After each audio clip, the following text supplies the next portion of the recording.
Welcome back, everyone. It's time for more of the Birds of a Feather 1K tournament as presented by the Goose House and, of course, Be Cozy. I'm Hell Monkey Man in the booth alongside Veggie, and we're going straight into our second round of Play Another Best of One. Veggie, has an all duelist concept met everything you've wanted and more, or are we still lacking?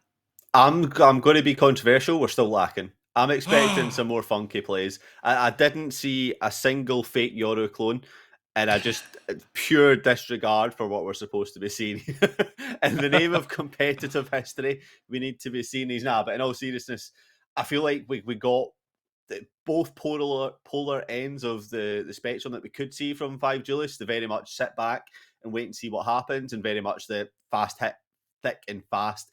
And I'm excited to see how both these next teams, obviously, we didn't see how these teams played up that we're going into. So I'm excited to see how EXO can take on Black Air Force Energies that come in. Both very good teams representing themselves. And I feel like it's going to be a real test. It really will, and I heard you weep for all of a moment when it came to the Yoru crossing over onto A main, and it wasn't a fake or Yeah. otherwise. I need to know: have you ever truly, because of being a Yoru advocate, gotten a kill like that? Many, many. Okay, awesome. Yeah, Okay. yeah. How well do you have to condition an opponent to just like sending out your clone before they finally like, I'm over. There's no way. And then you turn around and you're like, it's time. So the problem is I'm really bad at the game. So like when you're as bad as me, like your elo just shoots everything anyway. So like the conditioning just doesn't matter. You just have to like hope that one time one of the players just doesn't shoot it. So like I'll just do the same thing over and over until eventually one person doesn't shoot me. So I think it's more conditioning them to make me think it's real. And then they'll think, he's done this 7 times in a row. It can't be real this time. And then at that time, you're like, I got you. The one time it works, you clip it and you act like an immortal. You're like, yeah, I do this all the time. There's no way that anyone could take me on. And I guess what we got to really kind of see is that much of the game burned down into 2 separate situations. We did have a lot of jet play. Obviously, you can be able to kind of streak into position. And then an extension of both Phoenix and Reyna. Obviously, the only players or the only agents out there that can self-heal, be it from the Devour or from the Hot Hands and just standing in a wall of fire. So their long-standing engagement makes them at best a quarter sentinel, only because they can basically stand for longer. So that maybe has been taken into account. Both these teams that we're going to see for EXO and for Black Air Force Energy, they have actually gone very similar routes to what we just saw before. Both went 13, 6, and 7, a very similar outcome to what we had a moment ago. So as we get into our kind of our map pick situation and we get into round number 2, do we see? I mean, obviously you have seven agents. You only get to pick 5, and I feel like a Reyna and a Phoenix gotta get picked. But what's maybe your variable pick that will be changed up? I'm expecting to maybe not see that ISO pick coming in. I don't Okay. think it was really utilised. I think you're absolutely spot on in the pre-match analysis that ISO can be very useful. Obviously, you've got the walls that weaken your opponents. You can take that situation that pulls you into like takes your team into a 4v4 straight away, especially if you're hitting a site, then you can make that site kind of completely free. But at the same time, I just don't think they help with entry too much. And I know you've got like 4 other people that do entry, but I feel like it's one of those things where people just don't like that agent too much. So I think we see ISO drop and someone else coming. I mean, Neon was very effective. I made mention to, all right, you can play off of your more lethal ults. Bladestorm still required to be able to have, aim game, but Overdrive and Showstopper between the Neon and Raze respectively can really be the pivot points. We saw multi-kills being popped off of the Overdrive, which I think honestly really begets getting Neon onto the map more often. Raze is kind of like a swing pick decision. They can blast back forward and also have deep sight as well as deep, I guess, attacker side entry if they really want to. And the Showstopper can just pop off. I feel like ISO still will continue to come up. It was, I believe, also on ISO. Yep. I don't know if that's because of the names or otherwise. Also ISO, but they did a pretty at least moderate balanced job of what they could do with the kill contract. It at least always got at least one player about every 3 or 4 rounds off the map for their squad. Yeah, I don't know. I just feel like a lot of the util doesn't come in too much. Like you spoke about Raze, like one thing that we don't realise with Raze is you've got the paint shells. With no having any sentinel or controller, Yeah. you lose a lot of molly potential, whereas those paint shells could be used not necessarily just to cause pure damage, but it can be used just to slow the push down. So I'm excited to see what these two teams come up with. They previously played Sunset and Lotus, so I was leading on to say that we're not going to play Ascent, and then Oh, here we man. are. So there goes God. You know, we get to exist in this world, but Fish is at least floating the ISO. And here's my current argument, because I do advocate for Raze. I think Jet Raze as a 2 duelist push, if you go obviously the non-meta, non-dual of all duelist tournaments, that's your strongest duo. But ISO allows for that wall to have safer distance space, and there's a lot of that out in mid. So if they, especially into A as well, but we're gonna be going into it. So there will be an ISO, and then the rest will be kosher, as I think that we pretty much have everything else. What was the difference made on the other side? Did they I think both sides picked a Raze. What was the one difference? Yoru. Yeah, we had the Yoru on the other Yeah. side, yeah. So it's pretty much similar to what we've seen on the last setup. Did we have a neon in the pick there? I didn't see that. No, we didn't have a neon. So that's the agent that's being left out this time. So you've got no concussion stuns coming through. You've only got the Phoenix wall on both sides. Obviously, you've got the ISO wall and I forget the name, but the wall that pushes and kind of weakens you down for entry as well. But let's see how both of these teams can utilize this comp. It looks like we're going to see a nice, faster paced hit over to B. You've got the points coming in, saying the pings of this is where we're looking to go. Maybe there'll be some mid control, but at the same time, Baif ready. 3 players looking over B. Obviously, one of them heavy into mid, and also the Jet for Baif heading that way as well. But let's see how this one kicks off. You know, the one thing I want to see, and maybe we won't see it until semis or finals, I want to see a gentleman's agreement for round number 1 of when we finally get to BO3, knife fight mid. Come on. That's just first round. That's all that's going to happen. Knife fight mid. But Harv will be hanging it down. Oh, they were all of a pixel out. Or maybe at least taking someone, but you're going to have the vulnerability put into him. But EXO is finding 2 massive picks as Bait is just being thrown to the floor. Luca doing it again. They're going to get the devour. And off the overkill, Looney's going to have to retreat. And 3 rank clicks. They're reloading, and Brazy waits for just a little bit longer, but Looney's the only one left alive. Yeah, only one left alive. 1 gun, 1 hope. But they don't pick up that 1 round as EXO Clan get themselves on the board, winning that pistol, and will start the snowball as it comes through. Rifles being purchased with some half shields coming in as well. EXO want to push this one thick and fast. They can afford 1 death for the side of Rudy. Coming in with that Sheriff only. It's not the worst, but like I said, only 1 death allowed if they want to capitalise on that next round. And it looks like they're going to be hitting time to jump in to A site fast. You've got that 1 Sheriff pushing onto B, so it doesn't matter if this contact doesn't pay off, but it does. And they will keep pushing as the blast comes in. All 3 players here, they get another kill. They're looking for more, but not as they line that one up. And on the other side of that, EXO Clan pick up the only remaining player over on A site. The plant will come in. And the death on the other side doesn't matter because the gun is only a Sheriff. And that's a ton of damage on a solo play. You stack swing from B main, maybe expecting EXO to run it down again, and then you're just having all of a singular engaging agent that then traps you and finds at least 2 of you.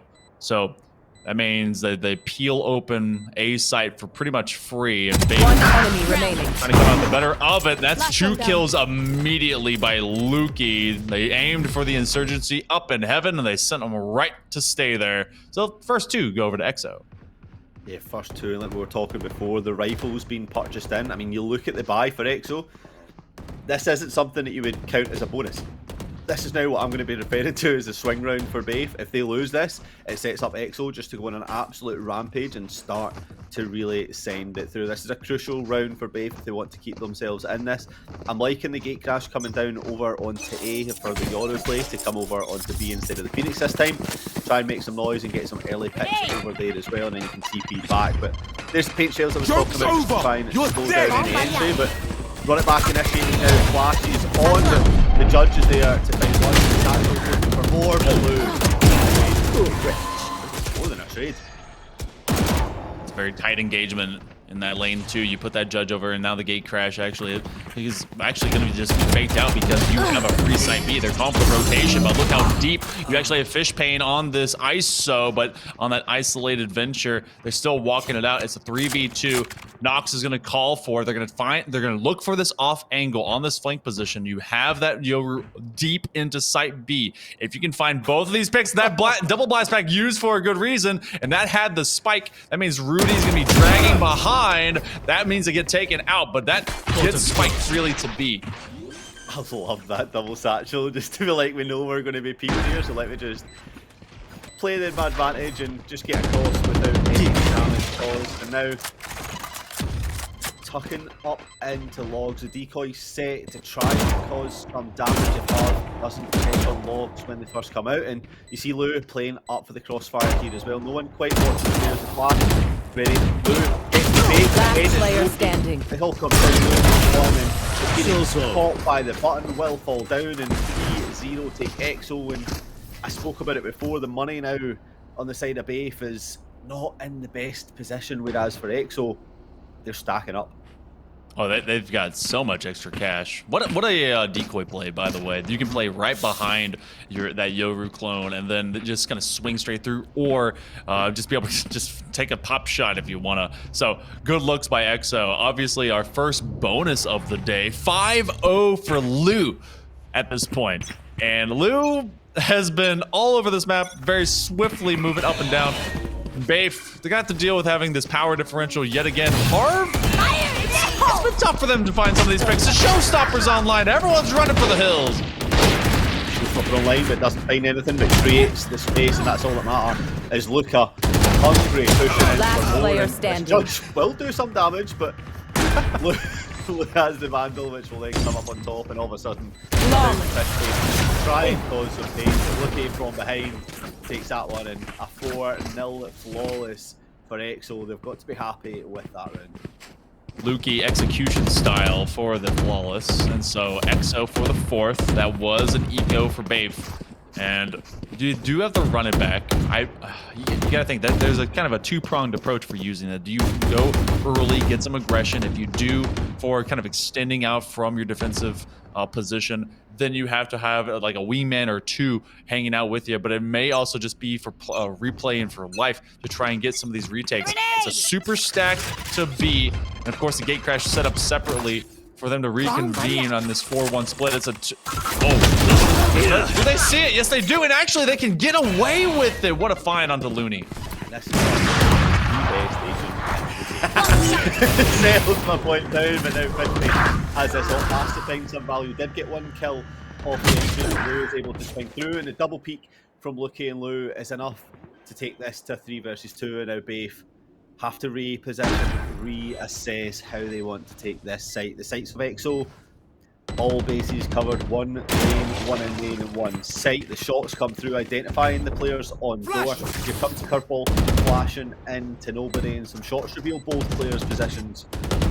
Can they make some magic happen, or are they going to run into this deadly crossfire? They are the dude for one, and they find one for San.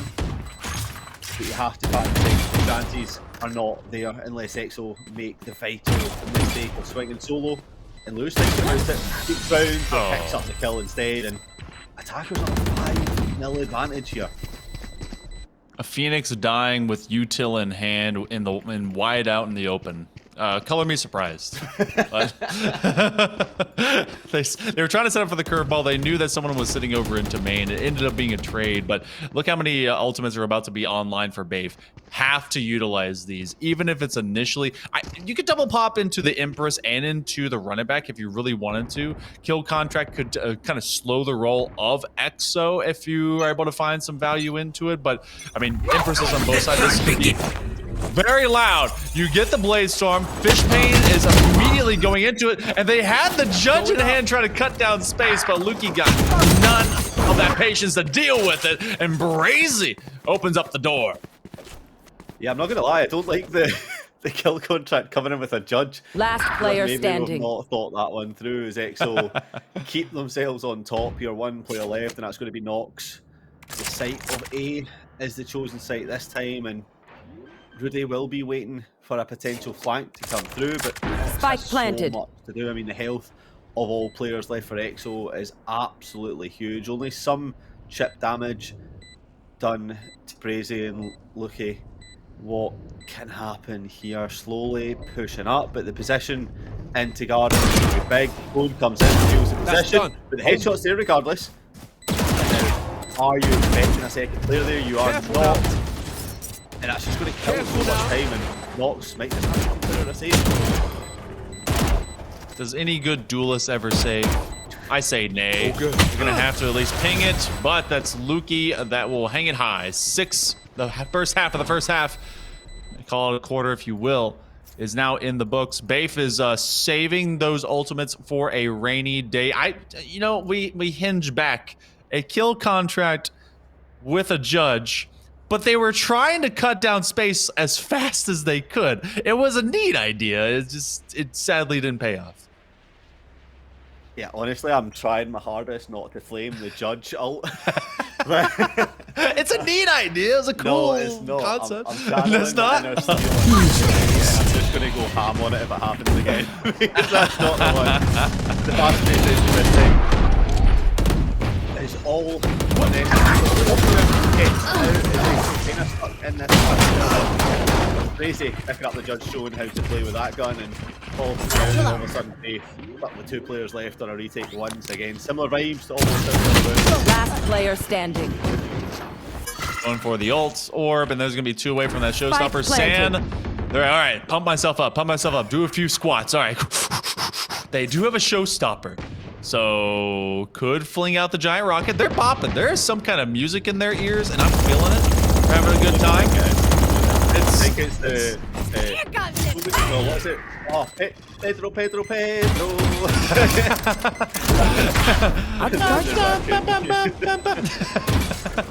San's sticking around for some exit frags, and they end up turning into one themselves. Unfortunately, good vibes and great rhythm are not going to be the footwork found to find them some success. 7 in a row here for EXO, as they're popping to their own rhythm right now. They're making up themselves, yep. 7-0 is huge. And I mean, this is what we expected coming into this, right? It's 5 duelists, you expect the attack to be pretty insane and fast. So I think if you're on the side of BAFE, I mean, yes, on the previous matchup, we've seen the defenders take the lead coming through, but I'd still be fancying the chances of when it comes to our own attack, that we can do the exact same. And that's what has to be. Joke's over! You're dead! Watch out! It's going to be so blue, pulls it in, and gets the trade over onto Rudy's side. And now, the site is theirs. Looney picks this one up. What a cheeky exchange, because you go end up for the Phoenix, and you do have an Odin. Let's clear out that Jenny and put as many bullets as you can. Looney on the exchange, but even with that vulnerability, just Lou not getting caught. I finally figured out what that tune was. It was definitely Katy Perry's Firework, because they blew up as soon as they got to site. But 8-0 for EXO. BAFE, I mean, you know what? They got loser creds. They just got to keep buying up. I feel like you have to at this point try and just make something work. And what is the answer for BAFE coming into if they want to try and rack up some rounds before this gets too out of control? Is it just to be more aggressive? Is it to take down mid? And you see the 3-stack coming over onto A, Ray's playing it into Garden, and ISO's taking that fight over by B if they can, and you're going to have to look and see can get more of these early picks, but Lucky is just standing for it. Showstopper invested, doesn't find anything. Kill regardless, and San doing their best to hold this one down from the garden. I feel like the solution is definitely going to be finding these off angles, and so far that's been paying out. They actually do have on the curveball Rudy caught in a difficult situation. The hot hands is not going to allow Looney to just go straight into it, and yet this is a very hurt Rudy. They use that hot hands. They're not going to be able to heal. Then they walk it away. Look how they're able to run. This is being covered by Brazy. The fact that they were able to escape from sight without dying is just ludicrous. Yeah, it's absolutely mad, but somehow the read is there. One enemy remaining. Faith going through a different way. Looney heard the gate crash and will pop down, and Fishpain thinks about going for a potential trade, but it's going to run through mid instead, and Brazy could be ahead of this one. The shots reveal the position. Fishpain going to cause some chip damage through that wall. You see wall invested in for it, but Rudy ready on site to take the kill and keep this flawless run going. Did they use their wall into a corner? I think so. And yeah. that wall, and it just disappeared. Okay, all right. I thought for a moment I was like, oh, that's kind of a neat thing. It'll just go straight. No. ISO tech. Like they still know a little bit more than me, but just a little bit. All right, 9-0. EXO trying to find a flawless first 10, give themselves 100% into double digits. You know, we were talking about these could be very fast, one-sided affairs, and it was actually very balanced in the first round. This one, not the same. But that's a couple of great first picks to open it up. That's exactly what he wanted. Unfortunately, falling down as well, and Lou answered back. That aggression paid off slightly, but it's starting to backfire as the site is now claimed. The run it back once again, providing so much use. Yoru starting to try and enter site is just going to force away San, and now Nox trying to come through from garden. Shut. Opportunity to. I think we've seen that running back every other round. Last player standing. It's been a lot. San has been this lone shining light. They're going to use those pain shells to clear that position. There's no way they expect him to be there left, and what a swing! A 3K for San. Bring out the showstopper, but that pop like a pinata straight into the 1v1, not expecting Brazy to be crazy enough to go straight up into main and engage when that ultimate is online, and instead, they subvert expectations. EXO finds 10. That's the second time today we've seen the showstopper being pulled out in a 1 versus 1 situation to try and slow it down and turn the favour into their side.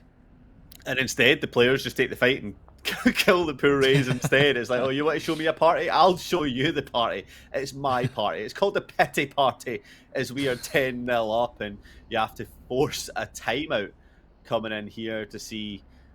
I mean, maybe what do you think this timeout is? Well, I mean, this is just a small celebration. They found 10-0. I mean, this was a timeout taken by EXO. Yeah, this is what confused me.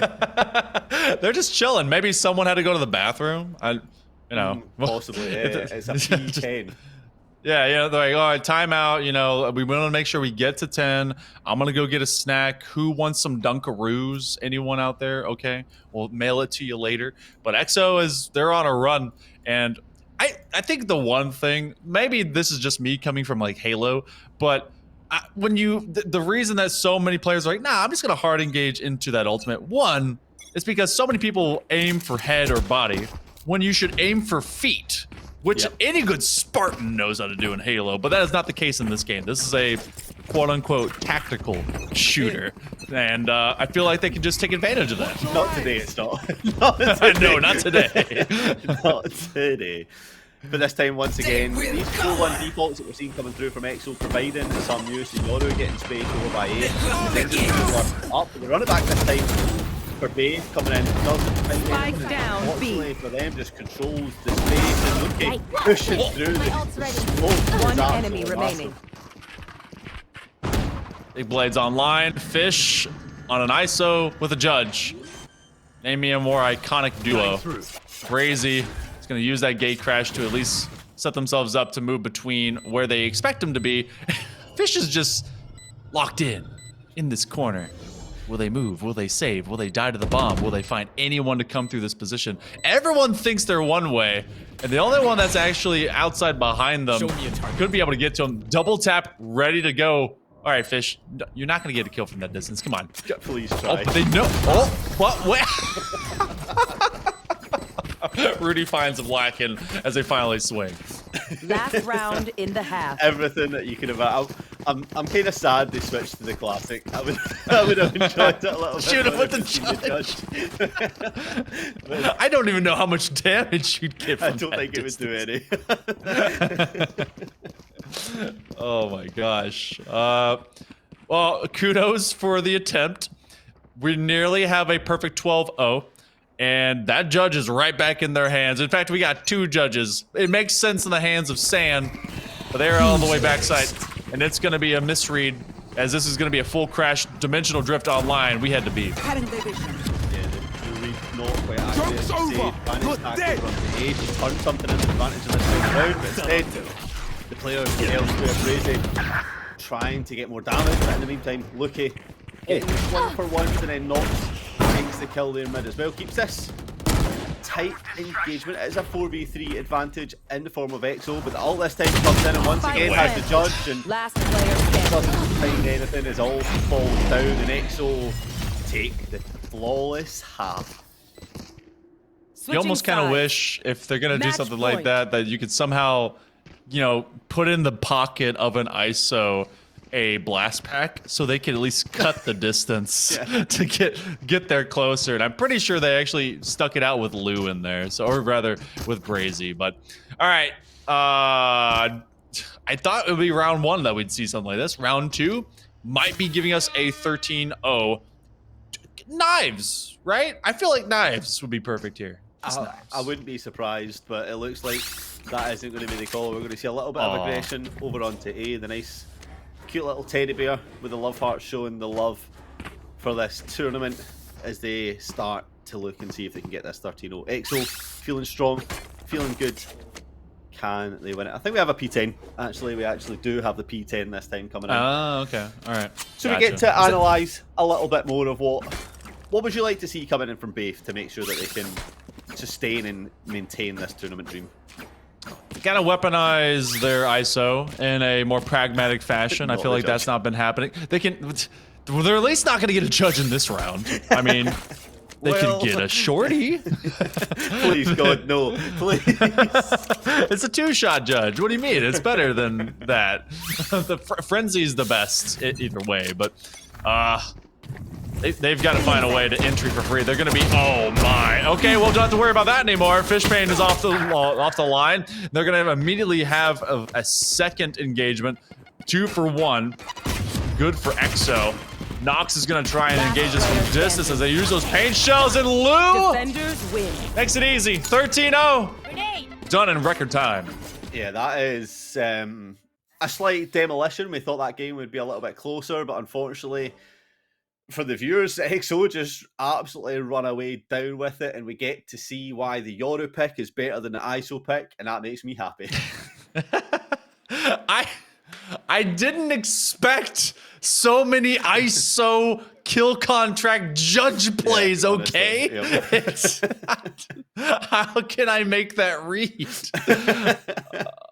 Oh Lord. Okay. Well, that, you know, Yoru has been proven to really be a terrific engagement. They are very tricky to have to get around, and that one again, I think that the Phoenix really is kind of the mainstay in an all duelist concept. It's your 6th man. Literally, it provides so much extra pressure and extra intel in both at the same time. Yeah, I think that really comes down to the ult points being so low. You can really farm those orbs as well as kills as you come in, and then you get that free entry on site with the run it back. You've got the flashes, the self-heals. You're absolutely spot on. Phoenix is so far the #1 contender for MVP this tournament. Oh, yeah. All right. Well, we're going to be taking a bit of a break. Semifinals will be just around the corner, of course. Shout out over to Be Cozy. Make sure to use ! Be Cozy in the chat. That's ITB10 to get 10% off of your next cozy purchase. We'll be back in just a little bit. Another matchup forthcoming for our Birds of a Feather. Stick with us. We'll be back in just a moment.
Welcome back to the Goose House with birds of a feather. 1,000 pounds on the line. And of course, we're going to get live and loud about it. An all duelist tournament. And that means we've been running it down pretty hard. I'm here, Monkey Man in the booth alongside Veggie. And what's that? What are you wearing over there? Is that some non-biased commentary coming out from Veggie. I would never be biased to anyone. Never. But when we have a team called PRX Kittens Club, you know we have to get the badge in. Get the badge in. Well, I also brought a mascot friend as well that may be able. I'm sorry. They're safe. Don't worry about the. They're just a bit of a loudmouth here. We'll put them back down over here. But we will be having the Paper X Kitten Club. No bias here at all. We actually have pure esports that of the 4 of our quarterfinal matches, they were the only one that actually went the distance in the 13-10. Everyone, it looked pretty dominant throughout that bracket. Yeah, I mean, you've got 13-2 coming in for Paper X Club in their first match as well, 13-3. So it begs the question of what we're going to see here, right? We've seen them on the first broadcast of the stream. Are we going to see that slow approach from them on their defense again? Or are we expecting just to see some absolutely chaotic pushes? And honestly, I'm here for it. I believe it's Icebox we're going to, which is a good map for just spraying down and hitting some clean shots. So let's see how this one comes in. Yeah, and considering that this is now best of 3, this will be the first of guaranteed 2 maps into our semifinals. It's best of 3 here and best of 3 in that then winners finals. And remember, this is now money matches. 500 to first place, 300 to second, 125 to third, and 75 to fourth. There will be a third place match held off stream. And if Koneko actually sticks with that Neon, I have seen some crazy mechs, and Hwin has actually already locked in the Neon as well. It is very reminiscent of both Apex and Titanfall 2 style movement if you can hit those positions. Yeah, over on the, is it A site that's inside, where you can just jump over you jump on generator across slides, and then you can just be in your opposition spawn in a second. Yeah, I'm fully here for it. If we can see Hwin or Conical pull that one out, I'm excited. And we get to see no ISO. No shotgun ISO ults today. Thank you very much. It's over and done with. The teams that are in the semi-finals know that ISO is not the agent to be playing in, and both looking to be bringing in those Yoros. Happy campers. It's a bit of a busted call anyway. ISO not exactly super strong when it comes to Icebox. All right, the key separator that we have for this map when it comes to agency, it is Phoenix on one side and Raze on the other. So Pure is going to bring it in. They're going to switch off Aki from the Jet. They're going to go over to Raze instead, and then we're going to be seeing the Phoenix on the other side for the PRX Kitten Club. So you have a lot of verticality. I feel like Aki is really playing into the strength of Icebox as a map as well for that agent. Yeah, I mean, I'm excited to see how this one kicks off as we start to push in. I'm expecting the Phoenix to be a big agent once again, however, pushing on for those orbs like we've seen on Ascent, and then see if they can start gathering them up, because we know that these teams might just start pushing aggressive and fast, so it could leave some of those orbs open, such as B orb. I don't see as being contested as much. I think A site is going to be the site that we see attacked quite heavily, and so far it is exactly how this one's kicking off. Pure Esports looking to take this fight fast and heavy into the attacking side of PRX Kittens, and if we know one thing about PRX, it's the W key gaming, and let's hope these Kittens are ready to do that as well. I feel like we're gonna have so many of these fights. We'll just be chilling here on A, and of course Fuji already with the ballsy play as they go over the top, and now with both Junjin and Fuji and Win finding massive value, they just tackle straight into the attacker side spawn. All that's left is Koniko, but they are stuck in rafters, and no more will they be. Pure, that defense got aggressive very quick. Yeah, and it paid off. It paid off. The W key gamers maybe not quite prepared for the W key back. Maybe thought we were going to see some S gaming, but no, instead we see some S tier attacking coming in for Pure. And I have to say attacking, and they're on defense. All right. Well, I mean, with as many duelists as we have, is there truly a defensive position? Is there really? I mean, there could be. They could just all sit back snowman, start picking up the snowballs and throwing them back at the opposition. But this time, we see a little bit of pressure into mid. Maybe that A site not favouring the class as it comes in. Picking up the first kill, and they almost get traded out, but Aki is there to stop that one from falling apart, and all of a sudden, two attackers left. One of them spun up, and all the way down will call on Ella the next to meet that Marshall shot, and it's a pretty clean 2-0. Shields not really needing to be bought in, and we can see the rebuy coming through. But the first big buy for PRX Kittens, can they get themselves on the board? Hold on, I've got the coach for the PRX Kitten Club. Hold on. Okay, he says they're going to be able to take this one. Okay, cool. Okay. All right, so yeah. So round number 3. All right, they let the first 2 happen because of content. They're trying to prove they can play from behind.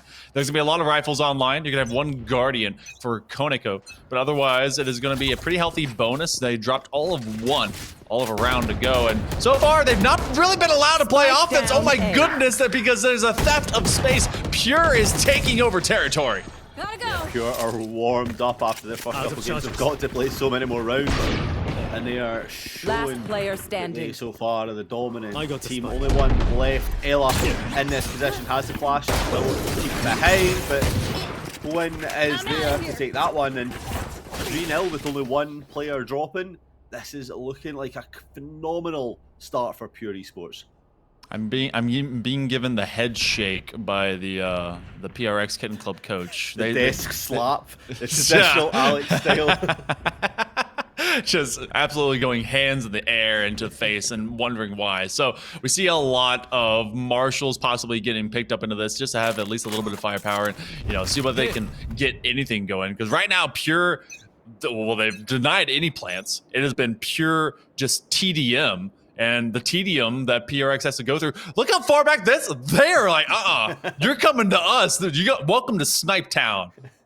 We're the defenders now. Oh, Fuji takes Snipe Town on, picks up 2 headshots, and tries to let go, but now keeping through as well. The gate dash will just about save Ella, but not for long, as it all comes through, and the shooting range that was set up and spawn backfires. And Monkey Man, PRX haven't even made it into any site yet. Never mind the plan. They haven't made it into the grayed out area on site. Pure is about to just send this submarine away.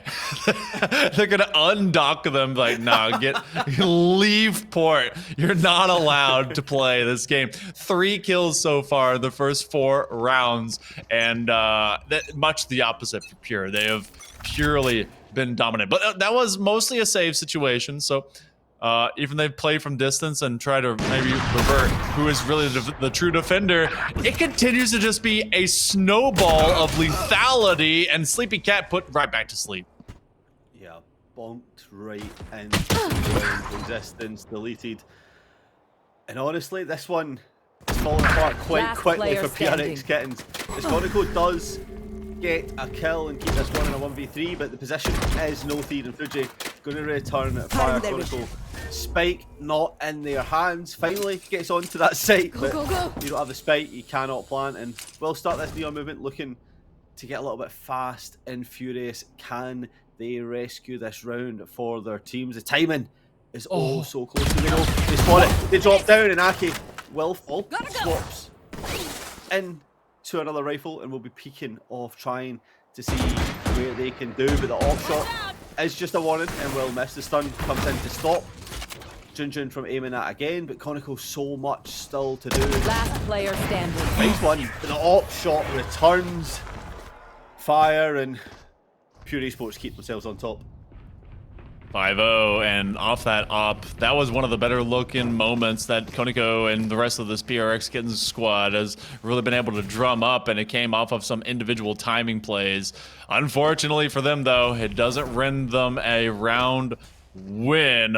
Got to stabilize. We've already seen a 13-0, and that was in the quarterfinals. This first of possibly only 2 maps is now all the way up to the total amount of rounds that the PRX Kittens have allowed in their first 2 matches. They've allowed 5 total in the previous 2. They've allowed 5 now in just this first map. Yeah, but this is where things start to heat up. The overdrive, Zappy is online, and Conoco opens up the killing for the first time with this one, but Nawi is there to take that one back. And shot, warning shots coming in. No space allowed to be taken, but Sleepy Cat now online as well. There's the first kill there.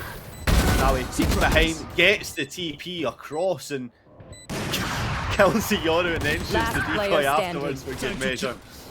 All of a sudden, it's a 2v1. One enemy Is once remaining. again in Kittens. Fake teleport. The kill comes in. Eco has it all to do. The plant is down.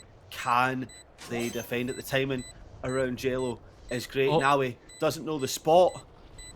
This could be it. The peak round. The shots need to be vital. Eco playing that perfectly. Gets PRX Kittens on the board. And 5-1. The comeback is real. Finally stemming the bleeding. Whoa, hold on. Whoa. Those are strong words there, Veggie. The comeback starts with the first step. I don't think it's real yet. Hopium. Yeah, the hopium. Look, hold on. Yeah, okay, the coach saying it's real. Okay, never mind. I take back my words. All right, cool. We will have an op on both sides. Ikio will be able to pull up 1. And that's actually a very, I'd say that's a very aggressive decision, considering how tough it is to bring an op into some of these fights, but they are going to be playing from up in top rafters here for A. So if they're going to go for that trade, it could find big value, but already a theft of space out in mid and 2 big picks is going to give, again, advantage over to Pure. Ella finding the timing.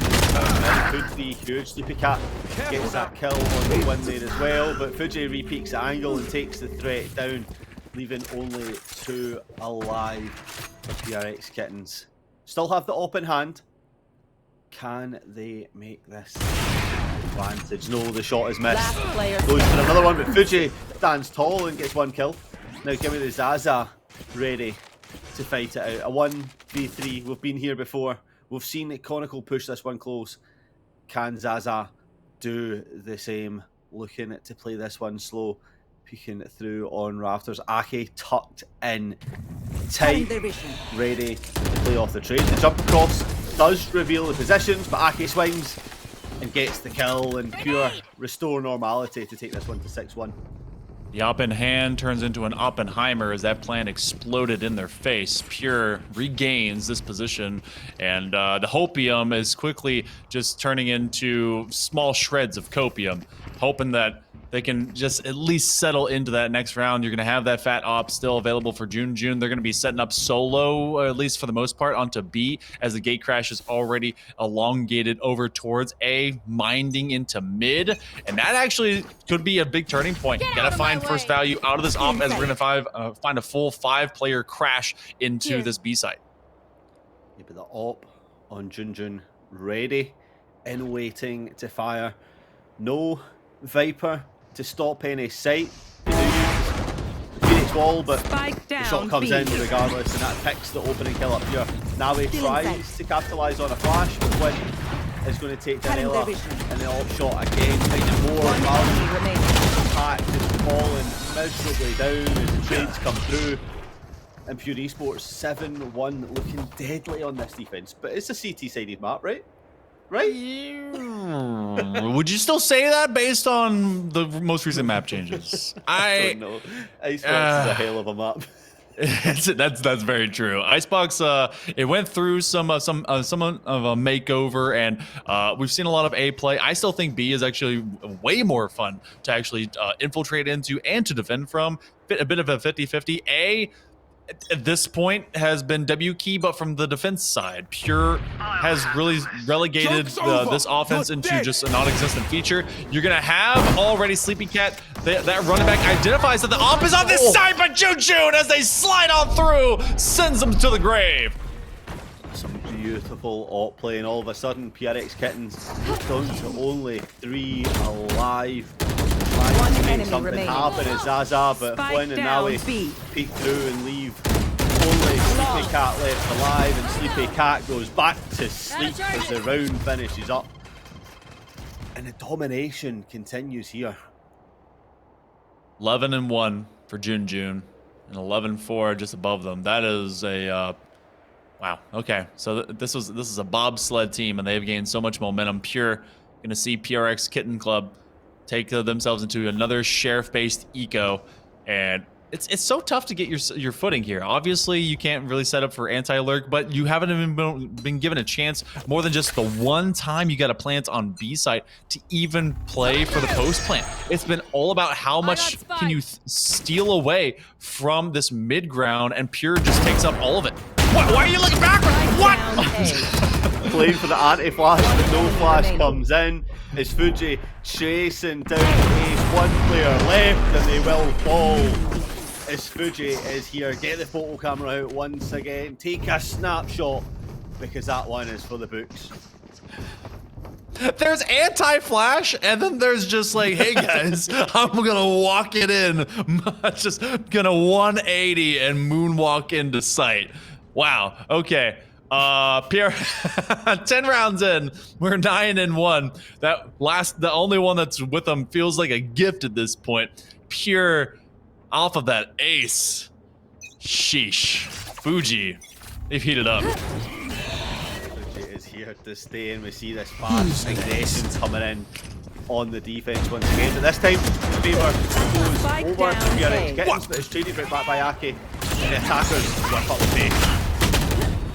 Immediately using that showstopper, Koniko will finally get rid of Aki, and they've been such a thorn on the side of this PRX Kittens Spike attack. planted. 4v3, finally having in the man advantage. Last time around that this occurred, There. Pure did in fact lose that singular round. Quinn is gonna see that there is at least something inserting all the way deep into sight, and they identify that it's Ella. So now, even things out here, Veggie, Nawi finding value again. It just boiled down to one. The man advantage completely gone.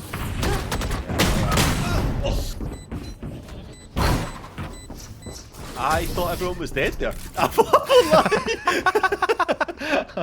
It felt like it. The Last chaos round kind of before went the really switch. calm for a second, and I just assumed that PRX had all fallen, and then all of a sudden Sleepy Cat pops up, but once again finds no success as they fall down. And Pure look into this final round to see if they can make it 11-1, and 11 on your defense puts you in such a good position. If you convert that pistol, you've basically won the first map, as they will be sending themselves on to match point. But PRX Kittens have an opportunity to, like you said, stop the bleeding.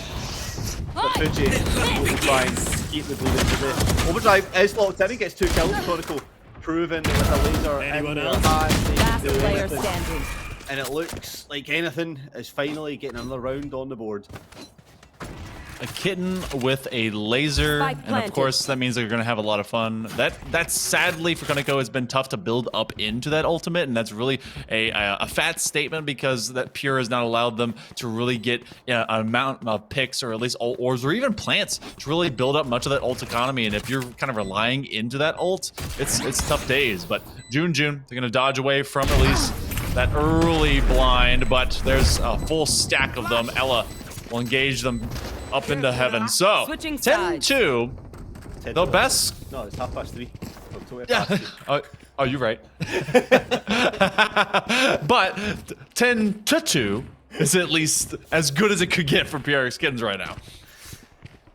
Yeah, and I feel like I spoke about it just at the start of that round. That this first pistol here for PRX Kitten is absolutely crucial. If you lose this one, you fall into that snowballing situation again, right? You put Pure onto 11, 2 away from winning. They then pick up the next round, which they have the higher odds to based on the weaponry, and all of a sudden you're 1 away from losing this first map in such a fashion. I feel like if you're PRX Kittens, you need to force something to work just to get the confidence back up and build your own momentum. So going into map number 2, that maybe you can turn the tides. Do you play as aggressive as Pure was on your defense? Apparently they're going to try, but Aki, they're going to receive that. And this is a great read. They don't press up into the fray. They actually are set to receive them. And now, where do they want to play to? You have a pick on either side, and the early rotation is bringing everyone over to kitchen towards B's side. They actually could stomp it out, at least to be able to get the Reyna over into A, but everyone's on A. If they can make this read early, they can just kind of crush rush straight onto site. Waiting for the call, but I think the call is now that they get the ball out, they're going to go for this plant. Yeah, the body's been seen over by B on the first kill, kind of led the Jet solo to make it look like that was just a single work, but great call from Pure. One enemy remaining. Over, but all of a sudden, we're down into 1v3. We've seen Conoco in this situation before, has cut it close, but can't cut it once again. Looks for the next kill, but Aki, with the satchel utility, gets the kill and puts Pure 2 away from winning this map. And I would not be surprised if we see PRX Kittens try kind of a half force, just to throw things together so that they're not fighting those chances from over. Stinger, half shield, and whatever util's available. That's honestly how it feels. I mean, or at least a Marshall. But last time we saw them with a full team of Marshalls, they stuck it out in attacker side spawn. They were fishing a barrel at that point. But PRX Kittens, they are at least the best thing that we can give to them right now, Veggie, is that this is map 1 of a best of 3. It's not a single BO1. Yep, it's not quite over just yet, but it could be coming close to it. As the Yoro clone is not going to get any information as it's not shot out, but information given. If Pure have walked up, and Sleepy Cat will find the first kill there, something that they've lacked a little bit of, but Aki, even in the fight up almost immediately, as Fuji is going to get stunned, and Conoco takes full advantage of that one. Looking for more, has the Vandal now, gets it, forces the TP, but gets traded out eventually, and Last then player Aoi standing. in this stream alive. 2v1. A good advantage here, and they're actually going to use that hot hands to give themselves some extra HP. That should be able to get them at least near 100. So, will they squeeze them around the other side? Now we looking for... Oh, they see it. 8 crash is going to go on by. Do they pop that as they go away? So the decoy does go down as well. So they do extend away, and that's gonna delay them for all of a moment. So you see them back on up all the way into defensive side spawn, and then they hear the plant cue and they go over to A. Where are you gonna plant? When are you gonna plant? They're expecting someone to still be nearby. Yeah, the TP was maybe a little bit too soon. Didn't draw out those rotations that planned on, and all of a sudden PRX Kittens in a great spot. This player does get spotted out, but the Spectre isn't going to have enough as Sleepy Cat swaps round and picks up a 3k, and not only 3 kills, now they have 3 rounds, and they have... No, they don't have the money advantage. They don't. It's basically a show they buy from both sides, but the stronger weapons will be sitting in PRX Kitten's hands. I mean, they had to force buy into that previous round, so it's a dirty buy, but it, for the first time in a while, at least forces Pure to be on even keel with them, and they'll at least have 1 rifle. Aki, who has been very effective, is gonna go up into it first, and it's gonna be a full rumble here. Ella better watch out. This is a 1v5, and they're gonna be expecting this read, but it's gonna be a quick triple tap off of that burst, and they're gonna be able to gate crash away safe as Snowman. They're delaying the TP a little bit risky there, maybe trying to play for more one of these hero plays, but that's a swinging through Spike on the down, flash. Does deny it and gets a spike down, and now One Conoco enemy can activate the aggression to leave Ole Junjun left alive, and Junjun will fall. And I told you it's a defender-sided map. You're not You're not wrong. Look, okay, pros have been able to bring it back from a deep deficit, and you know, some of these players have aspirations to pretend they're pros. So there's a chance that we could be seeing it. Hold on, I'm gonna go to the coach. All right, he hit his desk too many times. Kind of got a sore throat. All right, so been yelling a bit too much. We've seen the Fnatic 11-3 on here in grand finals. Now it's time for the PRX Kittens 11-2 to set the record straight that they are better than this Fnatic side. But Pure will be looking to deny that. Eco misses the first two shots and has to run away, but Conical on top gets the kill. Boombot identifies the position, but Conical still stays strong. Gets one, but does get traded out. So the plant will at least go through, but look, you have this double flank that's happening to the opposite side, and you know because of that position, they actually have to take on this contact. June ready for a cloudburst out, and they're going to reposition from high to low. They're going to at least click onto the rope, and they are expecting them to go separately. But that's going to be a weapon upgrade. Nawi trying to take on the Outlaw, but that's a Wild West shot. 2-1. Aki, it's a lot of work to do, but apparently it's light work in a 3v1. Oh, they put out the paint shells, and that is just not enough to stave off Zaza. PRX Kittens are gaining some momentum here, Veggie. Yep, give me the Zaza, more like give me the kill and the defuse, because PRX Kittens remain in this comeback. The doubters might have doubted, but us PRX fans never gave up. We know that we can keep on fighting, keep on WKing our way to victory. And that's what's going to have to happen. I loved that kind of bait and switch. You saw Kuniko up on top of screens whenever Hwin was actually trying to chase down Ikkyo, and Ikkyo looked like they were dead to rights. They were just running for the hills, and then all of a sudden you just get taken out by a Neon who was finding some extra speed and popped up on top of the LEDs. So, PRX Kittens, defense has been finding answers. Blazestorm online. June turned into a memory. Blade Storm, more like Blade Gone, as that one falls down and Eco finds the kill. But can Pure make this attack work without their Jet, Duelist, the Gordon Ramsay, the series? Daki will try and swing, and Conical is able to get the kill, keeping this one massively in their favour. But Pure have made their way up close to side, but managed to get one number and back away. The reload will have to come in, and this is still quite close in this situation. It doesn't matter, as Conical starts the aggression with the run it back activation. The push comes in, and all of a sudden, it's fallen into 2v2. It has, and it's because they didn't check that off angle. You wouldn't really be looking into that corner as you try to chase it out. You're going to have the fast lane again. Now it becomes a 2v1 Pure, trying to dig this one out. It becomes a 1v1 Ella that's stuck in the corner, and Aki! They had the ult in the back pocket, and that's where it's going to stay into what could be our possible final round. What a systematic just de-escalation of lethality by Pure onto PRX Kittens. Wow, you know, they had the man advantage, and then they got aggressive, and they just tried to take too much too fast. Yeah, maybe the confidence was a little bit too high, felt it a little bit too deep in their souls, and wanted that win a little bit more than they could handle. But like you said, the what could be the final round in this matchup, but not this series, as there is still at least one more map to come through. Eco does get the knights on, and will get them popped up. Kittens will have to rely on that. The showstopper activated, but Conical, the monster with the overdrive that we know of, picks up a kill, does some monster damage as well. Well, keep fighting their way in, but Pure don't quite have the answer for this one yet. It's 3v2, take that 3v1, and it's all down to Nawi, who cannot find anything, and PRX Kittens keep this map alive. At least for the time being. Remember, this was a 10-2 half, and now defense has been a bit better for the PRX Kittens. They're still down 6. They have to get that many in a row to have us believe overtime is even a thing. Heck, they gotta get like 4 in a row before I really start getting hype about it. A couple of these plays have been nice and individual, but otherwise, Pure has a lot of time to really run it out. We actually do have our 2 other maps available for this best of 3. We could be going. We're definitely going to be going over to Ascent after this. So I know, you know, our favorite place. So enjoy the variety while you have it, folks.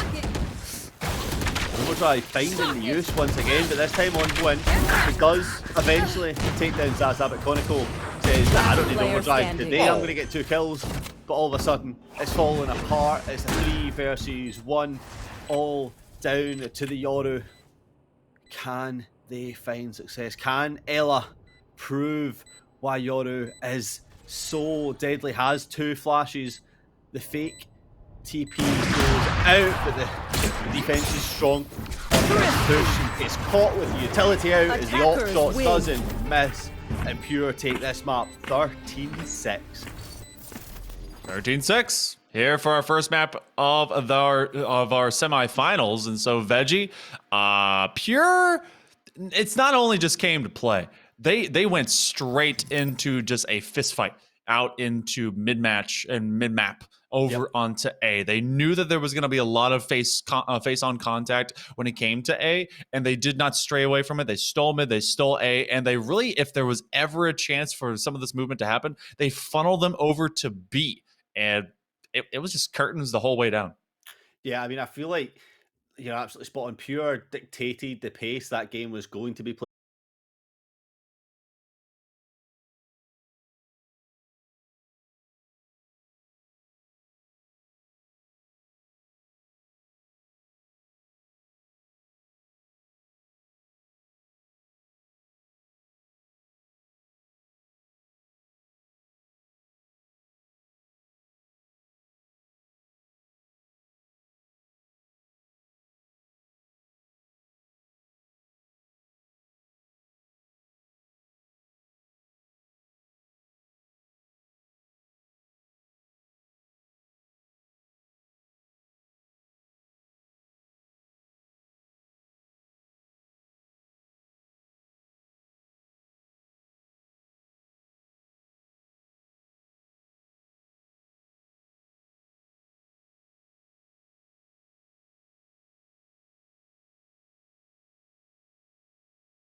Welcome back, everyone, to the Goose House, presenting the Birds of a Feather All Duelist 1,000 pound tournament as presented by Be Cozy. Make sure to check out !Be Cozy or even !merch in the chat. And you can use ITB10 to be able to get 10% off your next cozy purchase. We go into our second map here, Veggie, as we've got Ascent. We've never seen it before ever in my life. Oh my golly gosh, a new map.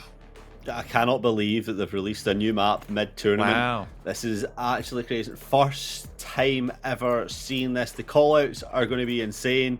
But one thing that's not insane is expecting these Phoenix picks coming in. We've seen the damage that Phoenix can do on this map. It's kind of became, like, it's forcing its way into the meta on VCT and below.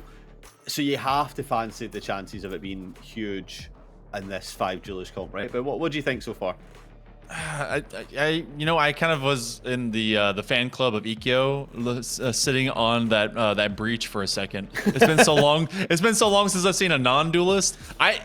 He's the most duelisty initiator. I feel like you could qualify them as a duelist, but we've seen this one hinge on the idea of, do you go with a ISO or do you not? And right now, PRX, they're floating one. A Neon with Koneko seems to be the comfort situation, and obviously the overdrive is very powerful. We will, in fact, get Ikkyo onto that ISO. So we have very separate concepts coming through. Raze with the Yoru, and then the Neon with the ISO. Yep, I kind of like it. I just hope we can see more value coming from the ISO this time, and actually, I'm not flaming, I promise, but I just feel like we can see a lot more use of it coming in, a lot more play off the wall, and the Dinosaur's going to play into that, absolutely. What are you saying to us, Dinosaur? Tell us. Hey, hold on. Think? Okay, yeah, they said this might not be too easy, but they're going to try and play from beyond that wall. They have 2 separate walls to be able to get it going. You have the impenetrable one from off of the ISO, and you also have the quote-unquote controller smoke-esque adjacent wall that you can get with Koneko. They're going to be playing from this attack. We've seen a theft of aggressive space. This is going to be a 4-1 split on both sides. Look at the read, even stacks to both those positions. Even stacks, but instead of pushing into the main chokehold, deciding to go through Catwalk, and Zaza playing the anti-flash, but no flash will come this time, and you will also keep your head this time. It will not be falling, but ready to peek the first chokehold, and this could be huge. As Ake aiming just ahead, but the crouches force that one away. The hot hands will molly that one off, and there's the wall. The utility use is pretty good. Junjun peeks into this cloud burst at the perfect time to avoid the flash, but Ake is taking names and dropping bodies as they keep this defense alive. Good for 2 hot hands already. Stuck out in mid. His Sleepy Cat ready for the re-swing here from out in tree, and they may actually bring extra bodies to it. Oh, it's off the dink. That one could have been done a little bit faster. They're going to have their own hot hands, going to heal up to 100% and maybe be ready for a second engagement, but they are separated from the spike. Koneko has infiltrated deep off of the stun. They're going to blast back away from it, and that is a fantastic find by Hwin. And now just down into a 1v4. Does Sleepy Cat go the same route? Hwin's going to be ready for it. Left. They find him out, so they're going to call it for the rest of the team. They just wide swing it. Look at this. Just bot strafing.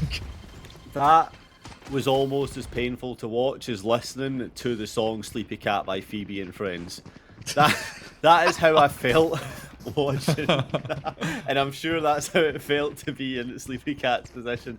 We've all been there one too many times when you just want your opponent to stop moving, and every time you take the shot they move slightly to the side. But listen, we've seen this rodeo before. Pure take the lead in their defensive half. Can PRX Kitten stop it from getting out of control like the last one? Junjun, look at how long this is both shots, and Koneko is going to be so aggressive up with the dash onto site. Space has been open, but can she get it covered? Win is sat there with the Sheriff. Whoa. Some kills coming in now, and all of a sudden we're going to have to do this too. Oh, the double blind. You throw the curveball, but then you have to deal with both that as well as the leer. Herrick's getting down to the last one. Ella, They're gonna get sprayed down by the stinger. They cleared the mag, and you lost out with a shorty contention by Koniko. And is it Smelly Cat? That's what it is. Smelly It's Cat. that's Smelly it, Cat. Yeah. I'd forgotten about that song, and now it's in my head. That's it's been a long time since I've seen that episode. Didn't they turn that into a commercial in that show, or like a? Honestly, probably. I don't know. I think they did. Yeah. I'm gonna go check my friend's lore. I'm looking up the lyrics just now. Smelly smart cat, smelly cat, what are they feeding you? Smelly cat, it's not your fault. It's not your fault! Oh, a collab by Jun. Oh, a wall bang headshot collab because reasons. Able to get it straight through. She'll win. They get traded out. Ikkyo finds 2. That was a great first bit of promise from out of PRX Kittens. Trying to find another one with Jun. Apparently is just an auto cannon. One enemy remaining. You're looking for on the size of PRX Kittens. But Ella, with a kill, keeps this one very winnable. 125 health will fall if this outlaw hits. Coming in. The shot connects. Jun, the outlaw monster.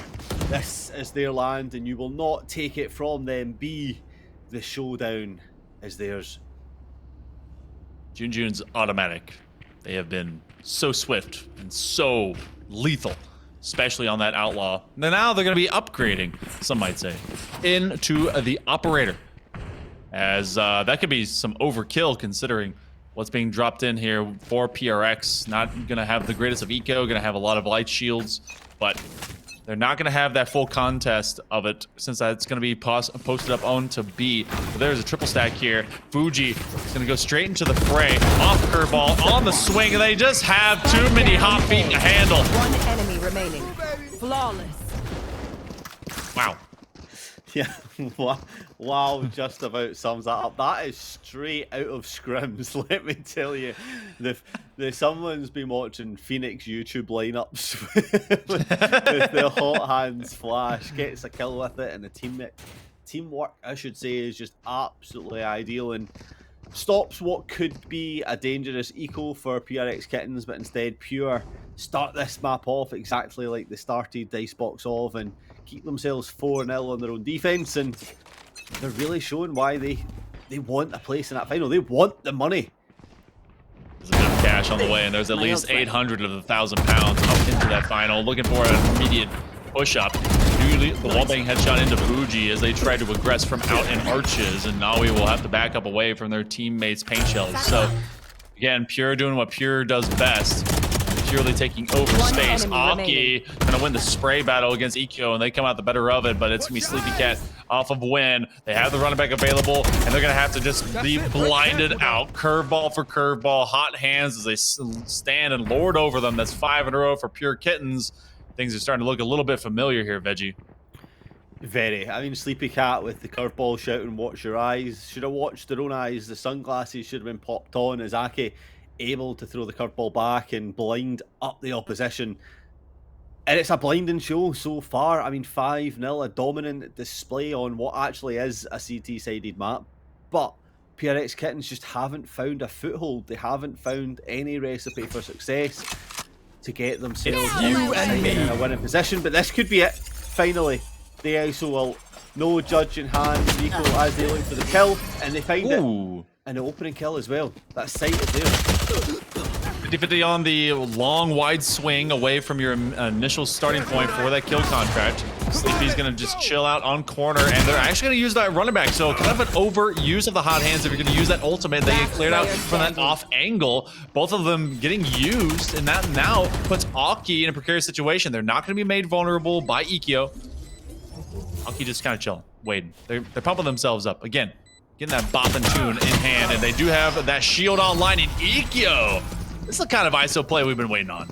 Yeah, this is what we've wanted to see for a while, and PRX Kittens get themselves on the board. I actually like the use of the run it back there on site. It gets you that information of where the players might be coming from, and it stops them getting close enough that if you were to lose that fight, that they can then capitalize and kill you while you're in that kind of, you know, reset, re-moment that comes in, and actually plays massively to the advantage, keeps site control theirs. And now Pure will be looking to answer back, losing a round early on that they maybe weren't expecting to after what we've seen on Icebox. And an overdrive for Chronicle. We've seen this before. We've seen this story. Can they find extra values through doors, looking for the player on button? But the flash stops any aggression coming in, and now everything's tied up. Last player standing. Unlimited power, but very narrowed eyes after being blinded out. And now PRX is starting to catch a little bit of fire as they at least get their footwork going. They have a double devour as well as a dismiss if they want to. Fuji gets one as they receive some of that extra healing. It's just not enough to overcome what Sleepy Kitten was putting down. So, sorry, Sleepy Cat. They're much older than a kitten. So, 5-2. First 5. Now, we find ourselves in some real Valorant right now, Veggie. And the stabilization of the kittens, they need to continue to snowball this. If they gets to a third, they've actually put the Pure in a position where they might have to eco for the first time in a while. Yeah, I mean, you're looking at Quinn on 250 credits. Will be looking to at least stay alive this round so that they can, but some ops in the hand of PRX Kittens as well. You'd fancy this to be a feisty round. The claws coming out for the Kittens, starting to cause some damage, and there's the first kill. The op, no, it's not even the op, it's the Outlaw finds success, and now the swings are not good enough as Win takes 2 heads down, and Zaza has to pull back, and all of a sudden stuck in a 4 versus 2 and not any space gathered.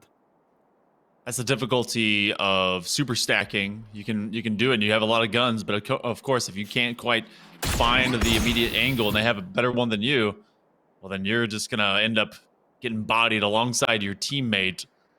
Stuck in tiles. Koniko has an operator, and they're looking for one massive pick to swing on if they can. They might be able to find Nawi on this. They put a shot out in distance and they throw the stun, but neither will find their mark. So they can pressure up into Marketplace, but this is a great across the map hold here for Pure.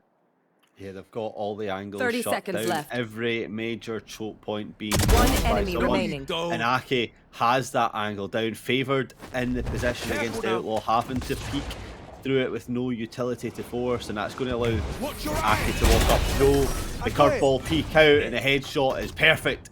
Is Pure putting themselves back on the board again and get, at least at worst case scenario, a draw out of this first half. You'd have the Showstopper and the Empress is online for both sides. So Pure, they allowed hands to be thrown, but as adorable as kittens are, they really aren't too lethal for too long. We'll get to see more of that later. And I feel like the pickup into that operator from Tiles was really hinging on what the rest of the team would be doing from B main. And as they were slaughtered at the doorway, that really limited a lot of the options what PRX Kitten Club was trying to do. Yep, the micro play just completely stopped. Chronicle this time playing once again in mid, does manage to dodge the first shot. The walls go upside, cause a little bit of chaos and misinformation, but not quite being read into as the angle is still held. The boombot will reveal the position and guys swing off it, and the spray while moving is enough to get the kill. And that is why the Spectre is so lethal in some of these rounds. The run and gun gets the job done, but Conicle's still trapped in that cubby. Bro, give me a Spectre that does that for me. Never in my entirety of Valorant. Unless I'm on Brim. I guess that's just a Brim stem Spectre run. You know, that's only all of what you can do. But they do throw up the firewall, going to make it at least dangerous to cross over into tree. We haven't seen that navigation as of yet. It's been a very limited foray for some of these plants, and the majority of it has been on B. June from distance. Oh my goodness! Looking for the right click. They do get sprayed down. Able to find Sleepy Cat from just beyond Koniko, but Koniko has been that shining light. Now they'll be dimmed right out by Fuji. All down to 2 players. The read coming in from Zaza Hears. The steps being made. The double flash coming out trying to clear the angles. And good enough to get one. Eco just has to force himself back off. Fires off that wall to try and win. And swings perfectly. Double tap onto the heads. Not even onto the orbs. Is huge as PRX Kittens get 3 now on the board. Ikkyo has to be in the NBA because that was a fadeaway shot, and they nailed it to just pixel perfect. Great spray transfer from one to the next. And that's something to build on if you are the Kittens. You're in a 6-3 position. You're already infinitely better than what you had a bit ago into a 10-2 first half. We go into the final 3 of this first half. And Veggie, I mean, obviously Ascent a little bit less dichotomous than what we saw or often see when it comes to this position on Icebox. But Win throws out the showstopper early, no dice. A lot of ultimates getting popped online. The dimensional drift comes through, and so does Koniko. Short trading, one back off, keeping this in a 4v4 Nawi on the quick Spike planted. rotate coming in to get as much space taken, and One enemy remaining. Junjun with it off again, do some huge damage and really leaves Ella on site, and it does fall down, and Pure answer right back. But what a chaotic round, you're absolutely right. So many ults online that have been gathered throughout the half, all popped into that final one, and I don't think any of them found value. Yeah, all of them sometimes at the same time. But we go into this round again, and it feels like force-ups are going to be the choices here for PRX. They're going to have to rely into Outlaws as well as Guardians if they really want to. It's, you know, we haven't really had to focus on the eco game, at least on the side of Pure, mostly because it's duelists. You by default have lethality baked into your person. There's going to be sheriffs chosen instead. They want to have at least some coin going into the last round. This penultimate round of the first half, they're going to have to rely on their Wild West shots. I do love a Wild West shot. Give me a sheriff kill any day of the week, and it's just I don't know what it is. There's something about a sheriff kill that's just so clean. What else is clean is Koniko with the overdrive, taking out Junjun while Quinn falls as well, and now Koniko looking for even more space. Knows there has to be someone there, but now he plays that perfectly. One enemy Flash is remaining. dodged, but it's not good enough. As now he holds down the site, picks up a 4K, and keeps Pure in such Last a dominant round in the position half. that could have been dangerous, but now he holds it down. The producer can see my face. It's like I'd had a sour warhead popped in my mouth, because that was, that had some flavor. The spray transfer and the fearlessness out of Nawi to sit into that back boathouse. They took down Koniko to begin with, and then everyone that came down that walkway, it was just a pathway to death. Conveyor belt straight into the gun line of Nawi. Oh, and June ready for the double pop. Bye-bye, Zaza. Taken and not the best start for Kittens, but they do trade that one up equally, but this off is far too powerful in the hands of Junjun as they find another Blade Storm popped. Last player standing. Gordon Ramsay is impressed. The off gets a kill, and Fuji finishes that one off. A 9-3 half, a typical half on Ascent, but Pure Switching sides. just absolutely dominant so far. All right. We flip into this half here, Veggie, and this is map number 2. Currently, it is Pure that leads the series and leads this map. If they are able to close it out in the next 4 rounds, or at least obtain 4 in this half, then they will be moving on into that grand final here for the Birds of a Feather 1K tournament, and it will be PRX that has to drop down into 3rd. However, we've seen, a flip of halves be a flip of concepts. Pure, they're going to try and be pretty aggressive, and I feel like they could really run it down from June and win, considering that Raze Jet combination is so hard to stop. But the last time that we saw them on attack, they actually played patient, let the Kittens come to them. And that's exactly what's happening here so far, trying to wait out any initial aggression, but this time only on one side of the map, not showing face elsewhere. A little bit harder to be so passive outside B with the angles that you need to take. The first player is going to be spotted. That's going to call out one Lear and the curveball, and allows to catch so much space. Does get spotted out, but the swing is too much, and that's going to call in a fast rotate for PRX Kittens. They send one out, and that leaves Zaza isolated by themselves. Oh, and apparently that's going to be 4-head cam, as Win is able to just clear them out from backside Ginny. They take over Heaven, and they're looking for this swift engagement. They do have the overheal off of that Devour, and Koniko and Ella actually re-engage just fine, 3v3. One enemy remaining. Yeah, but the flanks being watched by Aki. It's all down to Ella. One enemy now. remaining. The health isn't great, but the shot is clean. Only has to find one more. The fake TP causes some confusion, and the Sen Classic does not miss. Celsius will be proud as Pure put themselves on double digits. Buy the Sen bundle. We're not bots. No, This is I will not. no. Don't worry, I bought the PRX bundle too. Good. Like, Good you know, job. as much as I love Sen, like, come on, PRX just looks better. It's great. So, all right, double digits acquired here for Pure, and force ups across the board. We're gonna see at least Fuji with the lone. Oh no, never mind. They're not gonna have a rifle. They're gonna opt to make sure they have the devours and their dismisses. So this is really the last turning point for Kittens. They've got to stop them out here, and look how they want to kind of mid-stack this, but it's gonna be a hard push up into B main. When the brimstone come onto the map, all these smokes released at once, but the kills come through as PRX Kittens once again at a disadvantage. However, mid control has been taken ever so slightly. Some weapons gathered. Spike planted. It's going to come down to Pure Gwyn getting the kill and the stinger. Last player When the standing. flash was so good that vision could not be seen, and all of a sudden, Sleepy Cat, where have you been? You have to do it all.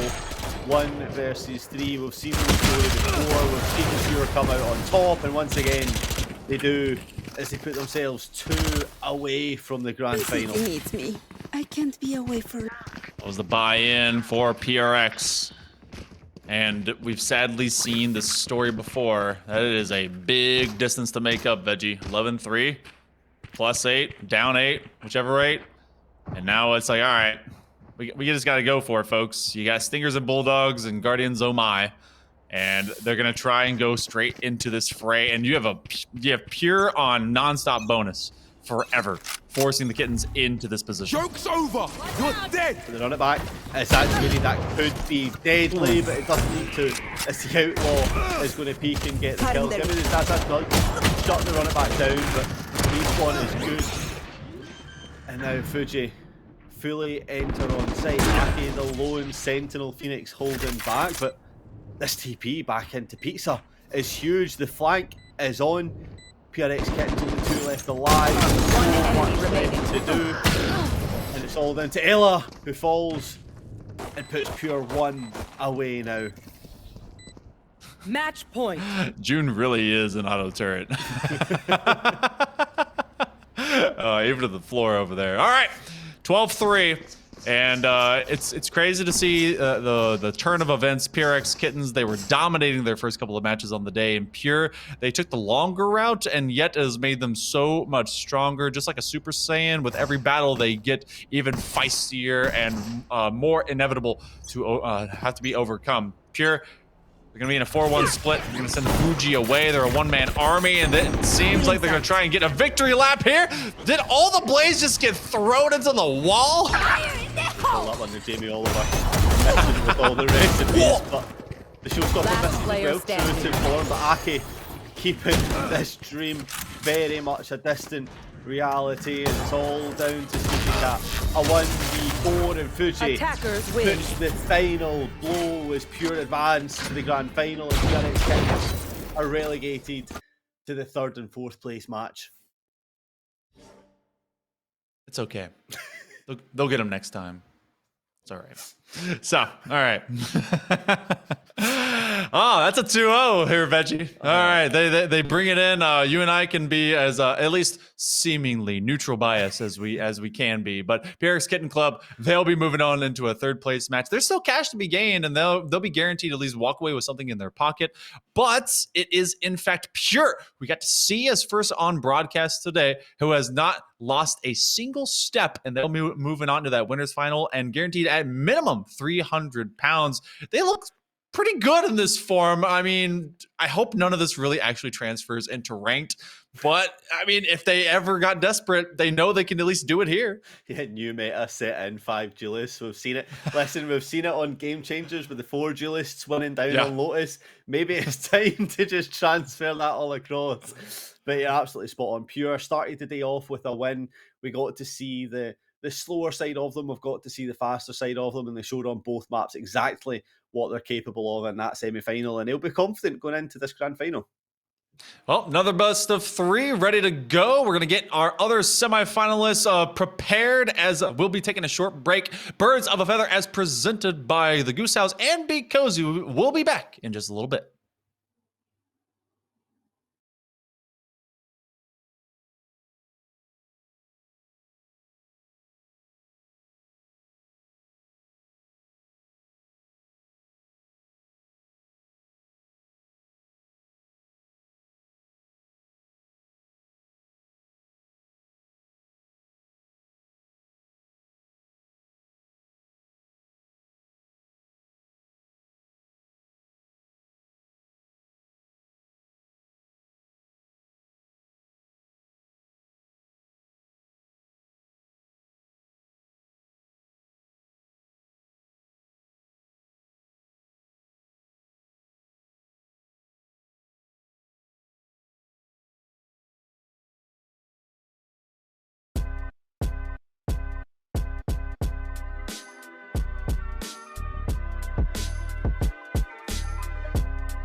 Hi everyone, it's your boys, Monkey Man, and we gotta be quiet. I'm so sorry. Oh, shh, everyone, be quiet. Okay, this is the Birds of a Feather 1,000 pound tournament. All duelists, nothing else, just duelists. All right, everyone together on the count of 3. We're gonna wake Veggie. Okay, 1, 2, 3. Veggie, get up! Oh, sorry. Oh all my right, god, yeah. sorry. Oof. Good sleep. Get some rest between rounds. Fully rested, ready to go. I'm excited. It's the grand finals. The nerves just put me to sleep, but I'm ready to go. Hello, welcome. How are we? We're doing pretty good. We're getting into our final best of 3 that will be on broadcast today. We, in fact, already deciphered who our top 4 are in the semifinals: Pure, Paper Rex, Kitten Club, Mania, and EXO Valorant. But into this final, it's going to be Pure versus EXO. And, both these teams, they take 2-0 in the semis. Pretty dominant Valorant seen by both these squads, but something's got to break. Yep, something's got to give, and this final will be the make or break. We've seen both of these teams on broadcast today. We've seen how dominant they can be and what both of them have to offer, but this is the final showdown.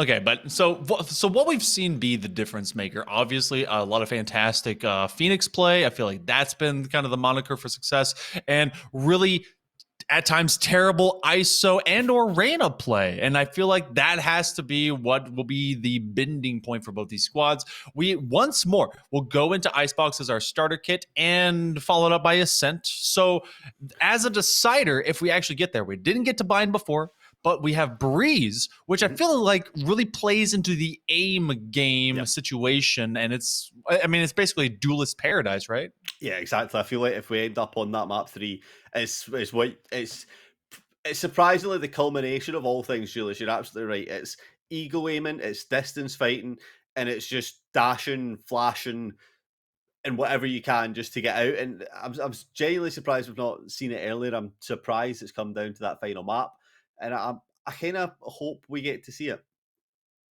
I mean, I know why it hasn't been picked as often is because, there may be some players here that usually play as a team, play as different roles, and they're having to play into some duelists. And I think the majority of players and teams just hate Breeze, but that's also because they're bad at aiming, just like me. So I don't know where you sit on Breeze. I like it as an aesthetic, but I travel through Tube and through B main. That's about it, not into mid. So we walk into this, it's still going to be Icebox, and it felt like that map, the one time we got to see it today, was defined on how the in and mid fighting was happening on A. Yeah, 100%. A is your defining factor. But I feel like when we've seen it, it was purely the pace was dictated by Pure, right? They decided how fast and how then slow it was going to be on the flip side. I want to see how XO can adapt to that. We've seen how Pure were able to take the game and take the fight into the Paper Rex kittens. But will they be able to do the same against XO Clan, XO Valorant? I don't know. It's going to be a tough one, but I'm excited to see how it gets going on. And equally, what XO are going to bring into it, right? Are they going to play similar comps? Are we going to see that Neon pick come out again once to keep it on going through? Or are we going to see a different agent come through? And I don't know. I feel like B-Orb could have been played for a little bit stronger. But is that forcing the Orb onto Phoenix? Who would you like to see have their ult kind of built up the most of? Is it Braze, maybe?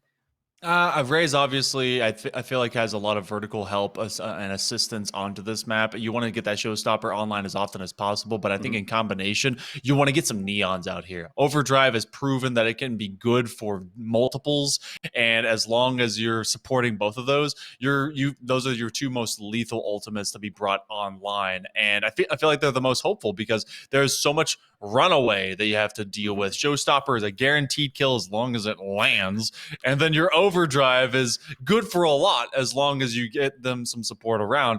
Now, I feel like this one could be very detrimental if EXO is not ready to receive Pure. Pure is going to be starting on defense on Icebox, and that is exactly where they started when they faced off against the PRX Kitten Club, and they stole so much A and mid space. You said it maybe leans into B. Maybe that's where they want to pivot and flank from more often. Yep, I'm just looking at the last matches that both of these teams have played. Obviously, we've seen Pure pretty dominant in that semi-final, 13-3 and 13-6, whereas EXO 13-8 and 13-5. So give or take a couple more rounds were taken off against them by Mania. So something to keep an eye on that way. That Pure had a little bit of a faster run out, however, EXO obviously don't forget it, that match was definitely capable of dominating as we come in, and straight away we see the locks coming in. Pure know what they want to do. They know their picks already: the Raze, Jet, Neon, Yoru, and Reyna. But EXO take a little bit longer to decide who to come in. We have the Reyna and Yoru locked in, but will we see ISO or Neon? That is the question. The key differential on this, can we get, I think it was a lot of Lukey as well as Brazy to just be as feisty as we saw them whenever they were going into that 13-0 over Bafe.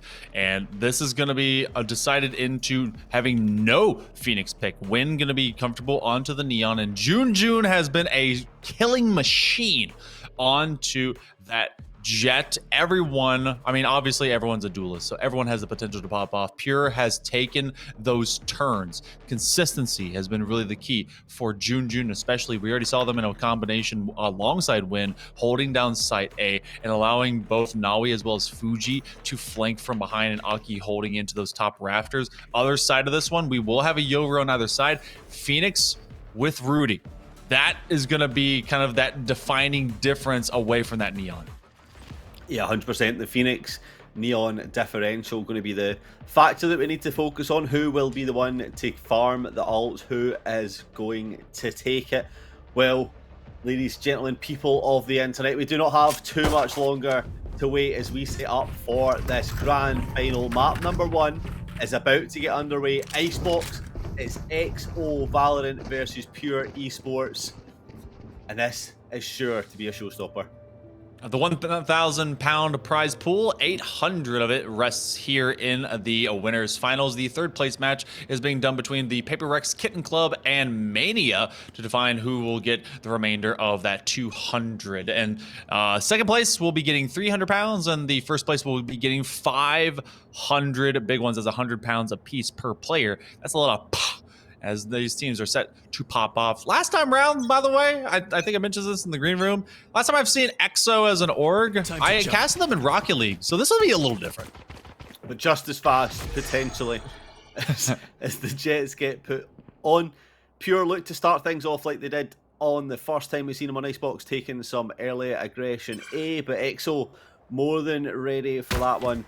A little fake TP and then starting to pressure over onto B here. The paint shell's coming in, will force Nawi out of position. That opens up just enough space on site to get this plant down.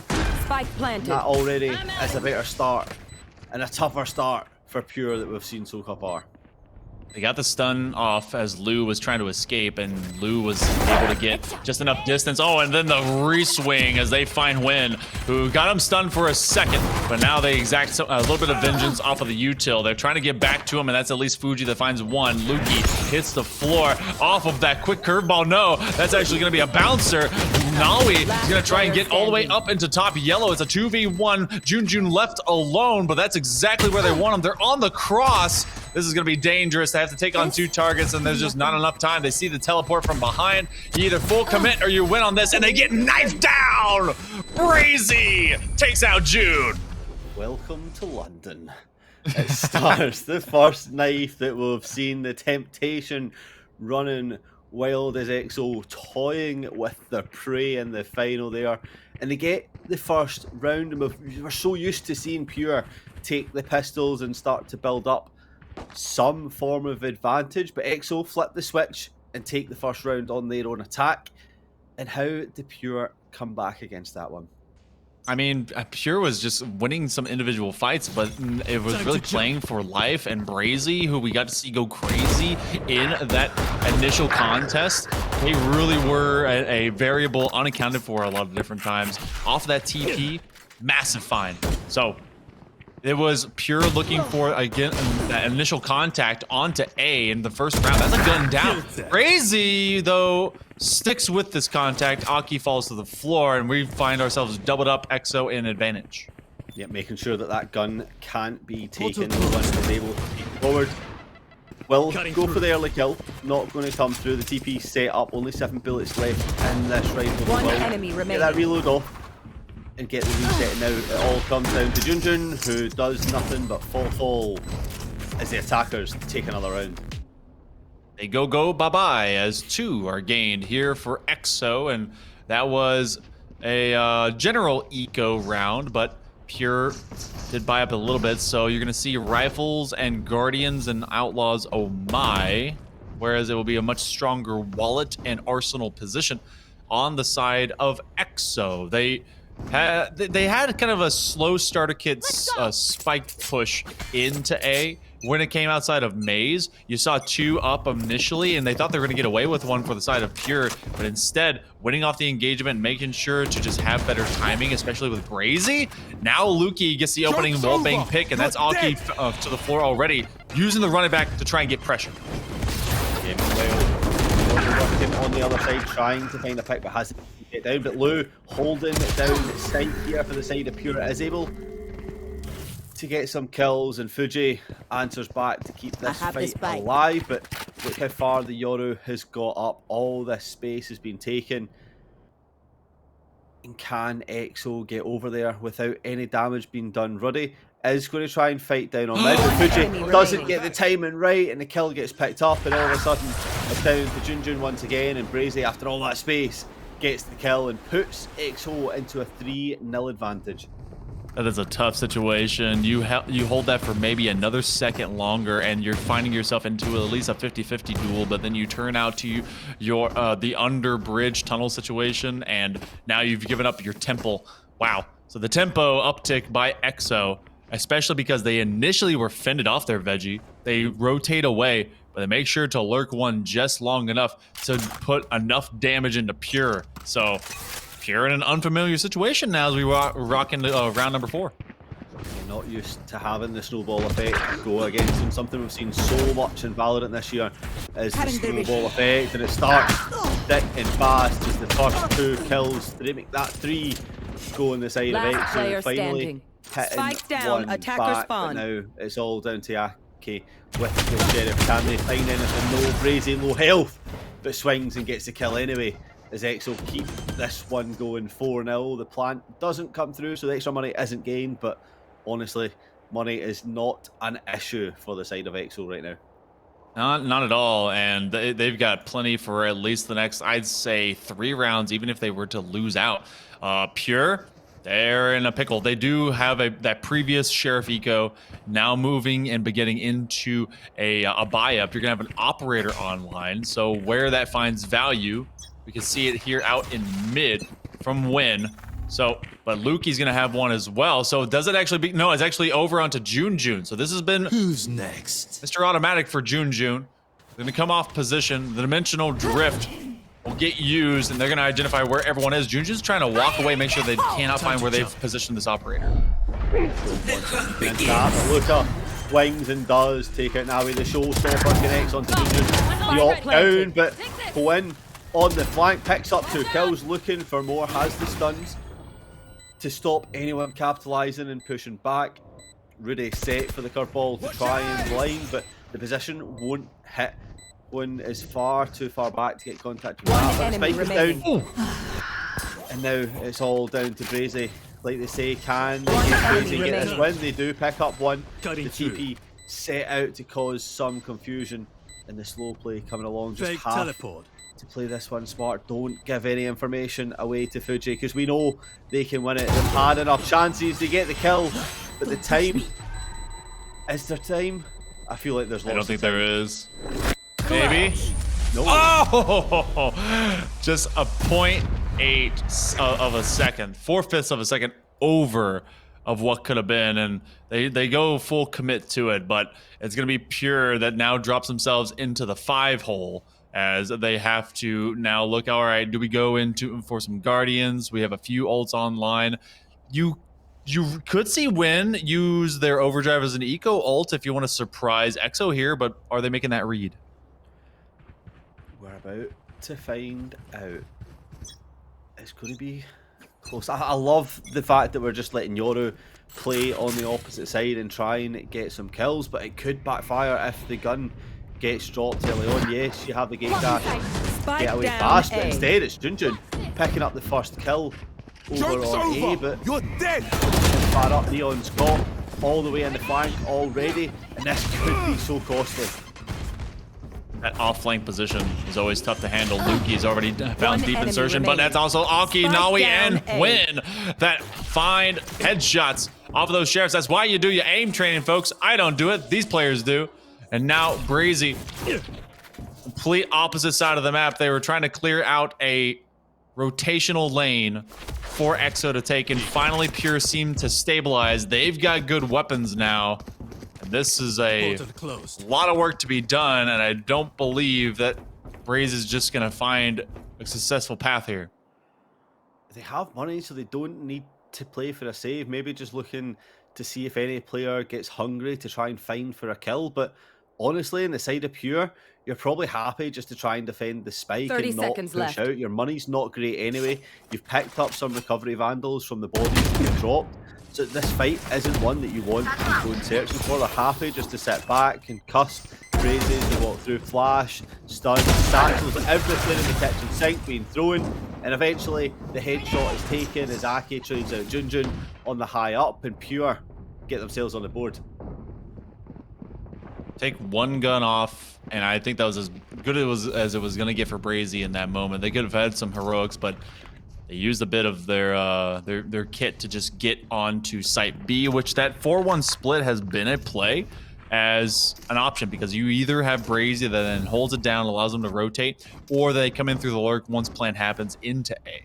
So now we go into this 3-2. Spike is leaned towards B, and they're actually going to be rushing straight into the Yoru. They're held for Pure. So gotta be ready for that first contact. And Fuji, they go straight up mid on A, but they find no one. The adaptation this time to put the Yoru onto A to fake the site hit over there and then force the player onto B once pick comes through. But Win is on top of it, picks the kill and Rudy Spike up planted. in spawn. Spike down though. Gate crash heading towards Snowman in case we feel like a TP coming in there. But the side of Pure are going to be coming from that way, so the TP unlikely to be unleashed. Junjun smashes that one. The showstopper invested, but it gets taken down before that shot can come in. But Junjun does get the trades, and now 2 versus 2 situation. Who will come out on top as Luca One enemy great remaining. spot to try and deny anything. Position One enemy unknown, remaining. gets one kill, gets it dismissed to get away, and the life on Fuji is so low that they have an advantage. But the shots might have missed the first couple, but the last one hits in the end, and EXO run away with another round on the board. Just when you think Pure might be able to string a second one together with their previous, it ends up being EXO that has last alive, and that's still an expensive situation for them. And look what we're actually getting in. We're gonna see Luki actually. They may sit with that stinger, but I think a Blade Storm may actually come so. through. Yeah. They're not on like a pure eco at all because there's rifles online. They may be just thinking for the future, banking a little extra in the pocket, whereas damage has been done systematically to Pure. Get out of my way. You start playing away from it. We do see the Blaze Storm now go through, and Pure, oh boy, Win is way up there, and they had knife in hand. Yeah, this is it. Made to feel that no one is ever walking up mid, so you can just put in your knife out, and you do get caught.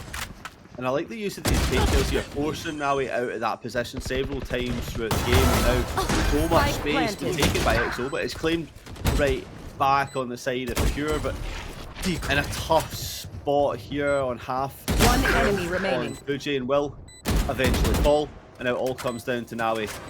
Can they find any more value? The TP comes in right in front and forces the trade to come through as Brazy gets the 4K and keeps this run going. What a brazen play by Brazy. You TP just off center from your teammate who was behind Yellow Canix, and then you're just off to the left. And they're like, there's no way they're doing this, right? And then you were left with too many targets in the same direction. It's so like the Sage bait res, right? When your teammate's down and you res your teammate, but then flick through that. That's what that was. It was a bait TP, and it works. It definitely does. I don't know if they calmed that or if they're just that big brain, but you know what? 15-3 is Brazy. I called them up as being that variable that has to be down checked if you are in fact Pure, and because of it, They have really gone ham. Showstopper is online as well as they go all in for A. You can see they've gone ult in as they push through with the showstopper and the dimensional drift to get that information. As Brazy just keeps on going, gets a kill, and does look for more TPs back to safety now. The number game in their favour 4-3 Joke's alive. over! You're dead! Maui on such low health that they're basically out and they do fall. But Aki is keeping their stream alive alongside Junjun, bringing it to 2v2. This is winnable. Careful now. Gonna use the hot hands. Gonna try and keep them off, at least with that fire molly. Brazy off of this angle. This is exactly what they play for. They give themselves away, and now it becomes a sandwich situation for June. Hanging out on the ropes. Oh, their play pop goes the weasel, and June loses out and takes a mallet of a bullet to the skull. 8 for EXO. 17-3 is Brazy. I want to say that's crazy, but like I don't, because it's kind of like cringe just rhyming the name constantly. But it actually is just kind of crazy. Like popping off with this Yoru on attack, showing what the agent can do, and really, I feel like I'm going to say carrying their team. They're not. The whole team's playing really well. Brazy's had quite a few number of big moments. There's been a 4K. I think that was what, a 3K coming in there again. Just been absolutely huge in making plays for this team. And just really nullifying a lot of Pure's playthrough, but instead, Pure this time going aggressive, picking up 2 early kills, but EXO equalise them. Almost immediately, too. There were some early pain shells, and Luca was caught behind, well, not even enemy lines, just their own line, and they didn't want to step straight into the immediate blast. You do have that now weapon being picked up, but they're going to quickly punish them for it, at least for one. 2v2. Blaze-Storm online here for Pure. They're going to rotate through mid, away from their own defensive position, and they're planting again for A, trying to cover down wherever they're going to go. They thought maybe B would be the chase, but the mark of it here is now it's 2v2. They have to find a quick punchback. I'm out of here. Feeling a little bit lost, but the plan is terrible for the side of EXO. Last player standing. Pixels gets one, and the Vandal picks up the other on the through the wall, but I feel like planting back site there, you felt the side of EXO had to defend it from one side, but instead flipped a completely opposite switch, give the advantage across to Pure, but Pure not able to capitalise on that. They do call the timeout off the back of that, and I mean, they have some pretty big ults that are available to use. You've got the overdrive coming in, the interdimensional drift to gain as much information as there, and obviously the Empress that can just change any situation, makes yourself faster, the infinite heals and dismisses. But what do Pure need to do to start winning these rounds? I mean, how do you super stack those? Do you play away from them? Do you do the rhyme game of, is it lazy to call Brazy crazy, or is my mind just hazy? I don't know. Like Pure has hit it, drop a beat, DJ. But Pure has looked like they've gone into these engagements pretty well, but they've been lost out on timing, and it's really been kind of Yoru diff play. I have not seen the same thing out of Pure's concept, and maybe they're going to get something at least helpful intel from this dimensional drift. And this has been a far and different look than what we've had previously with the dominant kind of aggressive positioning out of Pure. It's just not the same. No, it's not. They're taking the back step. Maybe a little bit shocked to the core on how this match has gone for them. I mean, yes, they're on defense, so maybe the attack will be slightly different, and they will have to keep that in mind, that it's a two-sided affair, right? You have your own chance to do exactly what EXO are doing, but so far, it's gone right. The timeout nets 2 kills. One enemy remaining. Picking up the next, and this is much better. As it all comes down to 1, and really does well to get 1 there, but Junjun there to keep that in tow and last round before put the another switch. round on the board. But we've only got 1 left, and look at the money for Pure. It's not great. It's not great for EXO either. No, it's not. This is going to be whatever you can drum up from the bargain bin, but there's also a lot of ultimates. You have a couple of quote-unquote guaranteed kills off of showstoppers. The Neon Overdrive, that better get used, and Phoenix can be able to match up into the Empress of Pure. So this is going to be a very live and loud round, at minimum, through at least what we've seen on the board. You have the Outlaw that's up as well, so if anyone decides to poke up, and we've seen Win do it a time or two, they're going to be meeting a lot of guns in mid. Yep, there you go.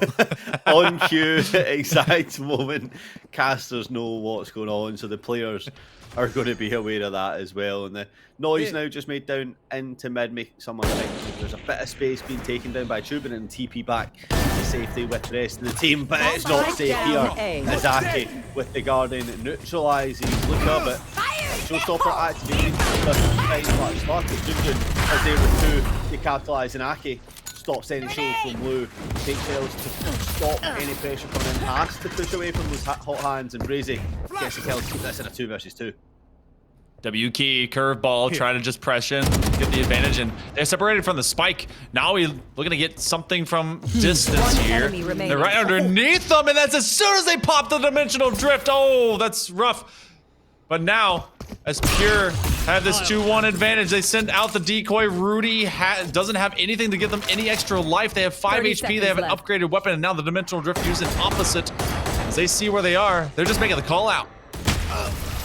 Fate for the team, Rudy, not knowing where to look, the information gathered and just left lost. So we get a 9-3 in the first half. Pure will be looking to reset. As I've said before, the pistol is an absolute must here. Stop XO getting on to 10 so early and start to build up the snowball effect for yourself in a game where the meta is very much a snowball 7-1 Valorant as it's being called at the minute. Pure need to start this one very fast. You have the 3 fastest agents in the game all on one side with Pure. You've got Neon, Jet, and Raze all on one just kind of snowball ready to go. You have EXO on the other side that can scrap with that, especially with the Phoenix. So how do you position into it? We don't exactly have a kind of set lane. It looks like they're actually using a tech pause for the moment to set up into our next half. So 9-3. Do you believe in just the full-on pure speed of Pure to maybe be that difference maker if they can get win online early? I think that could be pure dead brilliant, man. If I channeled my inner Scottish dialect to bring that one through. But listen, I think if you get the gamble stack right and you push the right site with the pace, it could be very costly to the opposition that you're facing into, but also on the side of XO, if you are aware that that could be a possibility and you hit the first opening shots as the choke point gets engaged with, then it could be deadly for the side of Pure, right? So I feel like we've seen A being hit a lot. I wouldn't be adverse to hitting over to B. The problem is you don't have any real vision blockers, which is crucial to hitting B. But if you know that, then you could play that reverse psychology card of thinking, well, they're not going to think we're going there, so we can just go there. And it would, you know what I mean, play the mental game and it would work because there's only one player over by there, whereas here you're walking into a 3-stack. Oh wow, getting in, getting out. And look how they're prioritizing, definitely working for that showstopper early. Lou is going to grab that mid-ult orb, and they're going to have one off angle here from Server. Luca doesn't give themselves away until they're exposed, and that's going to be a triple swing. They're just not going to win the fight thereof. In opposite, Aki finds Luki from all the way deep sight. And I was thinking that maybe they're going to be able to find at least a couple to be picked off. Oh, the decoy gives Brazy just one extra look as they drop up into rafters. They've identified them quick off the floor blind, and Aki finds the first one for Pure. You said it was necessary for them to have a good campaign in the second half, and they got it. Yep, the ideal start. You need to make sure you win that round. Start it off dominant, build up the economy, bringing in the better weapons. Now you get yourself on 5, and you try and keep as many of these rifles strong as possible going into the next so that the bonus can be as good. But instead we're going for Outlaws, knowing the EXO will have no shield, so it's a one-hit gun with those ones. The only problem is the next round, if they have full shields, if they don't buy anything into this, you're going to be a little bit worse for wear. But let's see how it comes through the updraft to get early space. But 4 players already here on the side of A. It could get tasty really fast. Not only is that an all-in buy to get value, but also you have to play with much greater distance. Obviously, you can ADS in close quarters combat, but they do at least get rid of Brazy. Once you're on site, though, that's going to be a much more difficult venture. You have the shorty from nearby, and it is taking advantage of that cut down of space here out of EXO. They have taken away 3 of the players from Pure, and that's making it just down to 1 win left with that very expensive save round Slayer, and they're just going to use a Stinger to outplay him. Yeah, I mean, I feel like you highlighted it perfectly at the start, talking about how you have to play long range distance and try and get the engaging fight. And I mean, don't get me wrong, Icebox does play into the advantage on that side, but then when you don't have anyone that's able to really entry to a sense and your entry gets taken down, all of a sudden that gunfight is not going your way, and you see EXO come out on top because of that. And what a read it was too. They played short on the side of EXO into A. They knew that Pure is probably going to hit this one way more often. They barely even sniffed at B last time around, and now they have to play with short sheriffs, and that's a Bulldog that quickly gets rid of June. The lack of June here in this match, finding that Slayer mentality has really been telling and tough. And that's 3 already for Luca, now working on an ace here in round 15. They're going to be hunting them down. There is just a Yoru left between them and a big fat 5 for this round. Yeah, can they find the ace? Will the mentality get stopped as Nawi picks up the kill with the Sheriff, and we've seen some clean Sheriff gaming before. Can they find a way back into this game? Decoy and TP set pushing into it, does pick off the flash, but puts you into a difficult situation. It's all in the open with no hope, and Rudy finds that kill to put EXO 2 rounds away from the first map. Yoru using their gate crash into open areas, like John Travolta looking around shrugging. Like, what are you gonna do? It's just you're just stuck there. There's nothing left. Well, EXO gets themselves to 11. Remember, everyone, this is a best of 3, so they are 2 rounds off of taking map number 1. We're guaranteed for the 4th time today to see Ascent. Here. And if we somehow make it past that with a bounce back, whichever team ends up losing this, we'll be going over to Breeze. But so far, this one's been kind of a breeze for EXO.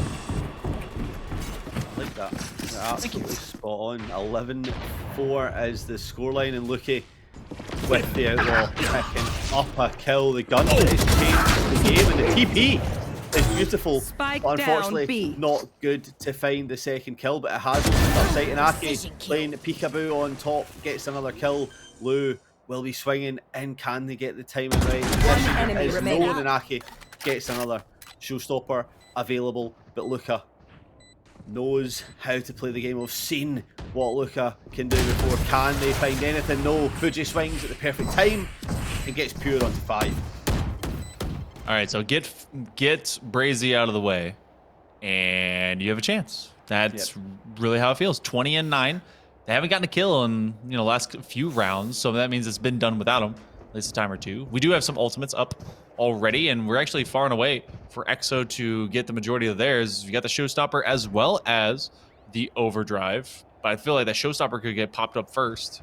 So Pure in a good position to at least stabilize, but they have to play some chess situations here.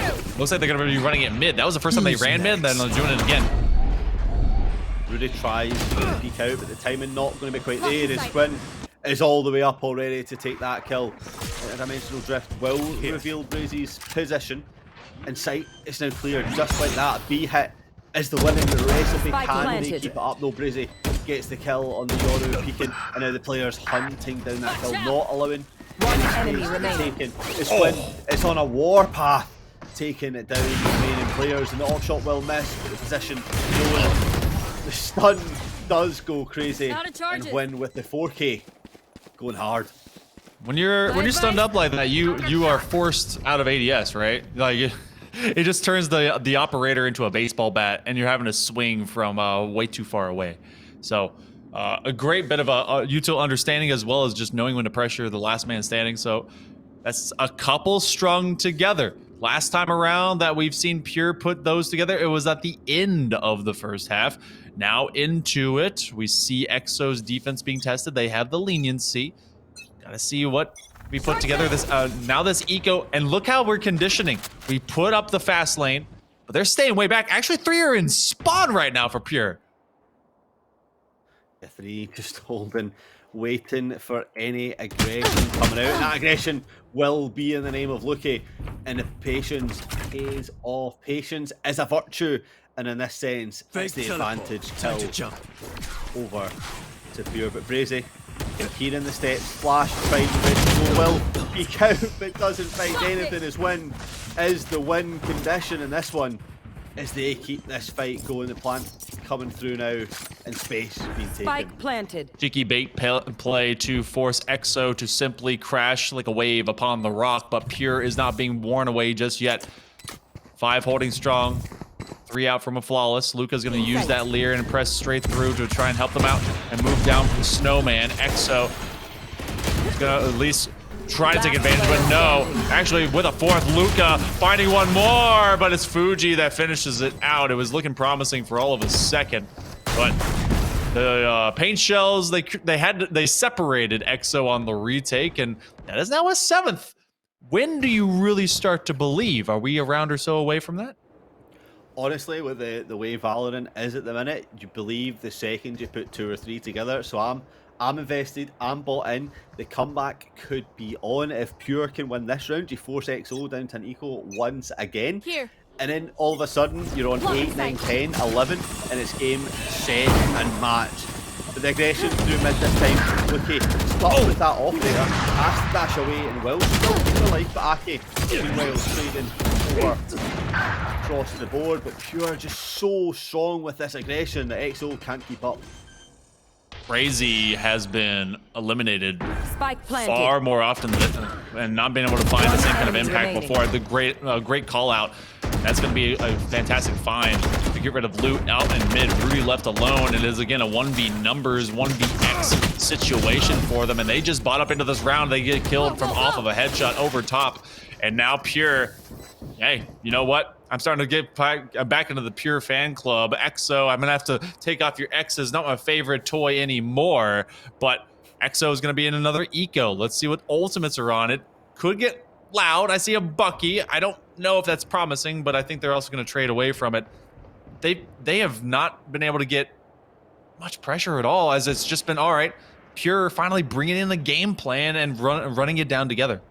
Yep, and their money is absolutely crazy for Pure as well. They will not mind losing a round because they can keep buying in, but at the same time, if you lose that round, you put the advantage into EXO's favour. So switching up the play this time a little bit, instead of playing for mid to B, testing the waters out over towards A. You see that Yoru TP all the way back into the opposition's spawn. Can they find any value? Is Pure pushing this one a little bit slow?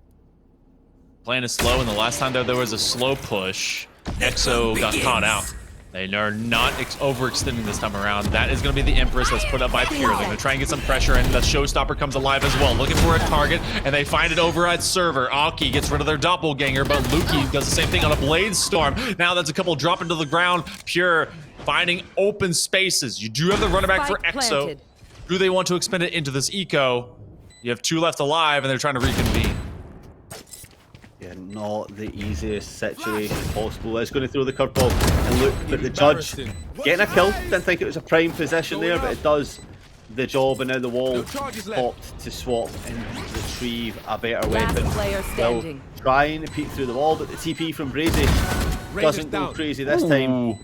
But Rudy making this a little bit more favourable. 2v1, looking for someone to enemy peek off, remaining. and gets one. Now, does Junjun peek at the right time? Who gets the kill? His time is ticking down, but there's no time to defuse. As EXO win the fight, but lose the defuse. Rudy walks away with a rifle and 4 kills. That's about as good of a consolation prize as you're going to get on a losing round. But Pure has strung together 5 rounds, matching the 5-0 streak that we saw out of EXO at the very beginning of map number 1. Pure, if they can walk out with this rifle round win, they'll be putting EXO into another eco and force them to sit pretty, and maybe we'll see ourselves at 11-11. What a...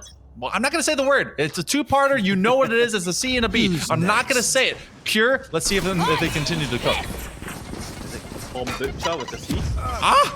Maybe. Overdrive invested by 1, gets the kill, and that's going to open up a lot of space over by A here as EXO looked to go aggressive, Spike but planted. picked the wrong one. So Luca does find kills, and so does Crazy. Starting a little bit stronger this time. The overdrive not going to find more, and now with this interdimensional drift, Crazy's gained the tap on the spike, but peeks out to take the fight and doesn't win as Fujinaki. Last player standing. My ult out of charges. 2 with 1. They actually have a showstopper if they want to commit into it. They know they're just behind server. It becomes an assured thing. Do you play this from distance? That one goes behind them. That did nothing. So now they have to fight up into deep sight, and Aki stands their ground, diffing them on the raise. Now, this has been every single round here, Veggie, that there's been a drop of all to just one duelist remaining. You're gonna see the force up here.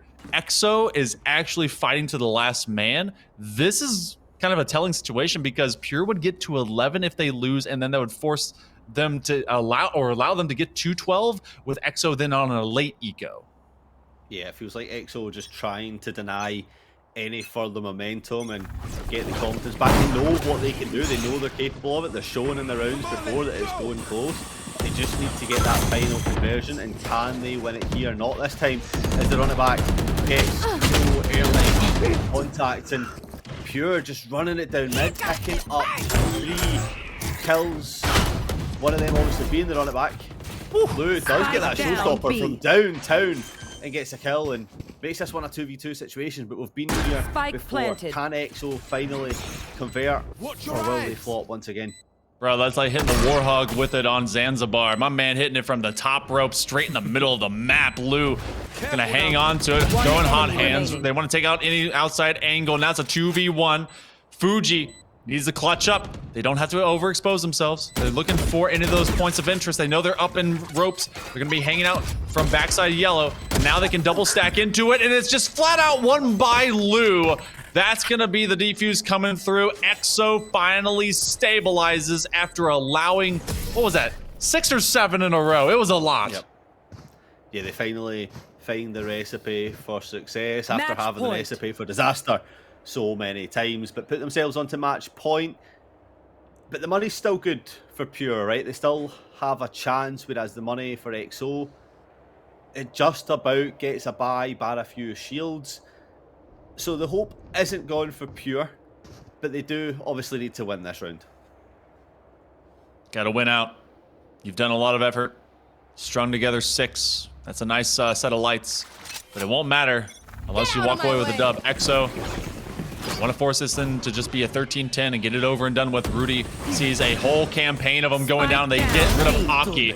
That Blaze Storm will be online. 2 fall early for Pure. There's a bit of exchange and pressure there in kitchen. Brazy know that they're coming right along, and Win will get at least one onto that headbang. Now it's a 3v3, and swiftly Pure has to make a decision. They, in fact, will try to reconvene back over at A. Now it's down to just 2s. Yeah, the pivot is perfect, but for EXO, they're already there, but the shots are missed, and now Pure on site have the advantage of Spike being planted, and now it's all on EXO, their capability to retake. But look how far Pure are playing this one. They're not taking the gunfights, they're playing back, peeking off the tap to come through, and this is just going to take a little bit of time as EXO have to clear the angles, not knowing where these players are, knowing that they've played aggressive so often. Will they do the same again? The first flash comes in, baited off the tap.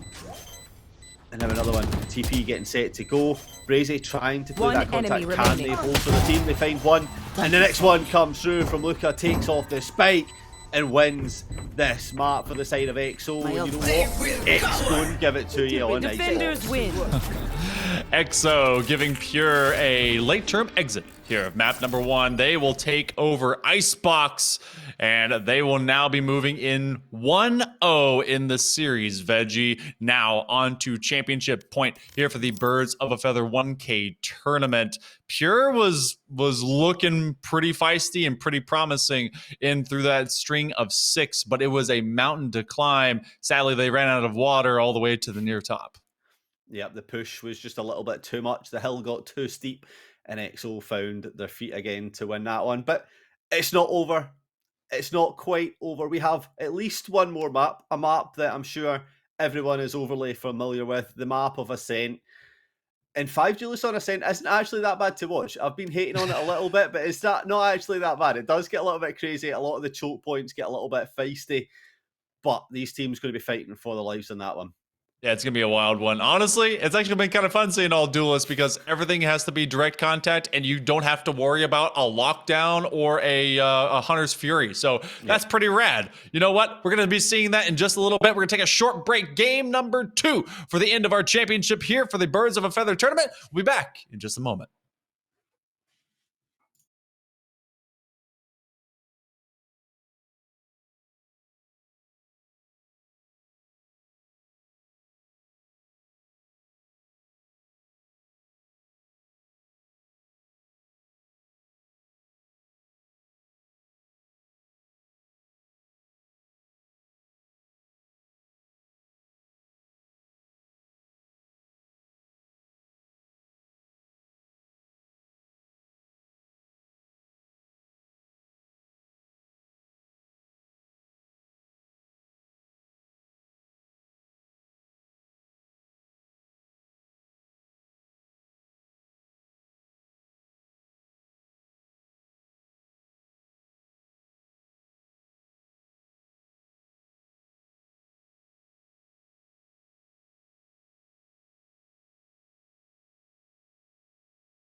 Welcome back, everyone, to the Goose House that is presenting the Birds of a Feather 1,000-pound tournament as presented by Be Cozy. Make sure to use ITB10 in the chat. When you go to !Be Cozy, you can get 10% off something cozy, maybe even flap around like my main man Veggie over here. So we go through Icebox. It was a different outcome for Pure. Last time they played it, we're going to Ascent. Can they reconvene, get themselves into what was a previous outcome? They did take Ascent, but EXO looked pretty darn good, but was it just too much Brazy? Can they just overcome Brazy and that's a dub? Yeah, I feel like we've seen Brazy have some insane Yoru plays, right, that kind of determined a lot of the round. Ascent, not known for being a massive Yoru map. Your TPs are a little bit more limited in terms of the space that can be taken. Obviously, mid isn't quite as open as Iceboxes from like spawn side, just so your TP can't just go straight through from one side to the other. However, you can use that to kind of default across from each site and take the opening engagement and then lead up with the team. So will we see as much impact coming from that? I don't think so. However, I'm ready to see it try. We have seen some explosiveness. Obviously, Rudy finding big value onto the Phoenix. Brazy was really holding it down for, I think, the majority of that first game. But last time round, I don't think that we saw an ISO actually out of Pure. I was expecting this. We're going to be seeing probably a mirror composition, which is kind of crazy to say. That would be the first time today, if it does lock in, that we get a mirror composition. And of course, it's on Ascent, the map of mirror compositions. There it is. The map where there's only one meta gets me with the new Duelist 5 meta. Confirmed next lineup will be Raze, Reyna, Phoenix, Jet, and Yoru. You heard it here first, live on the Goose House Twitch channel. This is how you play Ascent. Which is unfortunate because, you know, ISO has so much potential, and Neon, I feel like, is, you know, just not loved, but they should be, because Neon can create the sole lanes of transverse to be able to move, especially if you think about it. Say you want to rotate from, you know, tiles over to catwalk. You can use the fast lane, open up that from mid, and then boom, you're there. Same thing if you want to hard crash into A or B, you got the fast lane. And I feel like it's so underutilized, but you know what? This one could burn down to all of one more map to go here, Veggie. One to decide it if we're going to game number 3 and if we're gonna see Breeze, or if it will be a 2-0 for XO. Yeah, and burn down is the exact call. As I suspect Phoenix is going to be the main agent. We've spoke about it before. The Phoenix pick harboring and dominating all the ult orbs and making sure that they get that run it back online. Obviously only 6 orbs to get that on, and then you get an extra entry agent coming in with the respawn coming through. Whoever gets them online the most on their attack is most certainly who I'm going to be predicting to win. Jun was turned into an auto turret last time that they were here, and they were doing fantastic work as that role. So you got a little bit of outlaw and op crutching if you can get into it. And that's actually kind of neat to really see, considering that Aki was on the Jet before, and they've audibled away to get Jun into that precision position. So, Pure, see how that reliance begins. It's going to be EXO again, starting on attack to see how much value they can get early. And look at this extension already moving up catwalk. They're not going to see anything, but they're going to know no one's there. This is kind of crazy. Crazy stuck in a spot that you don't want to be in, but thankfully has that TP to get away. As Lucky opens up sight, and all of a sudden Pure left with only 3 alive. The plant will go down, and it is going down onto Rudy on that Phoenix. Get that run it back closer as possible, and now sight switched and the attackers become the defenders. Everyone's gonna be coming from back in, and what a pop shot to already take out half the HP bar of June. So June has to rely on at least a hot hand, keep it difficult, and now they just clear him out. That defensive position walking in is just such a funnel. Everyone ready, a flawless to start things off here for EXO. Yeah, it's the smallest of choke points, right? You've got not much room for mobility, and kind of everyone can just aim at you, whether it's from stairs, whether it's from button, whether you're doing it from market or even from main. You so many angles to clear that the odds are never in your favor.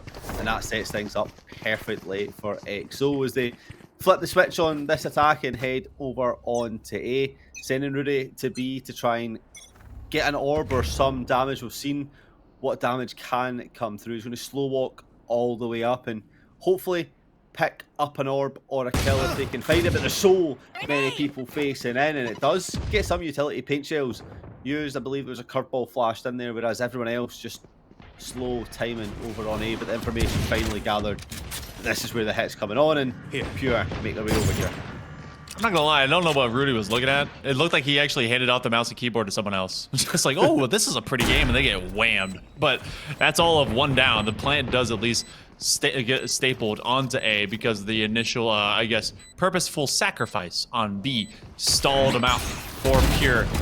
They do have better weaponry. That's gonna be a hot hands, and that is good for 2 with Lukey. Jun at least it's on trade of Luca, but that is just a lineup. You're stacked in the wrong direction. You have a Devour, but you don't consume much. It's 2 stay alive. EXO string together 2. 2 staying alive and gathering the Phantom and the Vandal. Isn't going to be the best bonus here, but we're buying into it. Another Vandal being picked up by Luca and the Guardian invested from Rudy. We'll wait and see if Luca plays on the Sheriff and then maybe picks up a weapon if someone dies. But the key thing to notice is the amount of half shields being brought in by EXO here. And you notice Jun on that Outlaw can get so much value if they push into that site, but so far no one is going that way. It's be a hard bumble up into it. They see at least one down. Do they ignore the opposite angle? That's what I was afraid of. Fuji does at least identify Lukey hanging out directly on site, and they were going to fall anyway to the paint shells. So 1 is good for 2.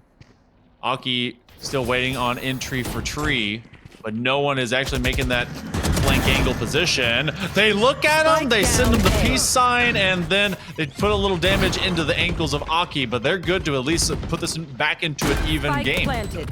Yeah, keeping it at 3 apiece, make that 2. 1 enemy remaining. Your favor. Oh. Make that 1 as Swing drops down and gets 2 kills, and now the defuse coming in from Aki as well.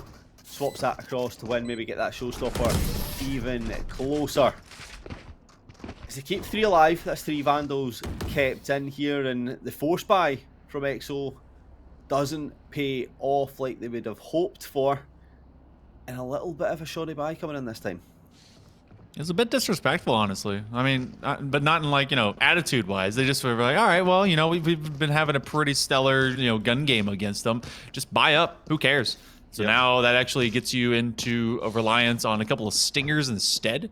Luca does have that Empress, which, you know, Stinger, Empress, I guess, go crazy if it could.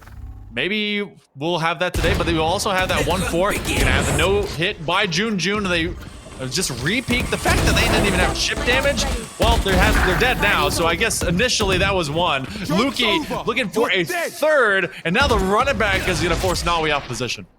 Yeah, but the TP is perfect on to site. It should have been heard, and thankfully the run it back still active, picks up that kill, but the flash is great, but so is the Cloudburst, just to avoid death, and now going to be hunted down as now he does get 1.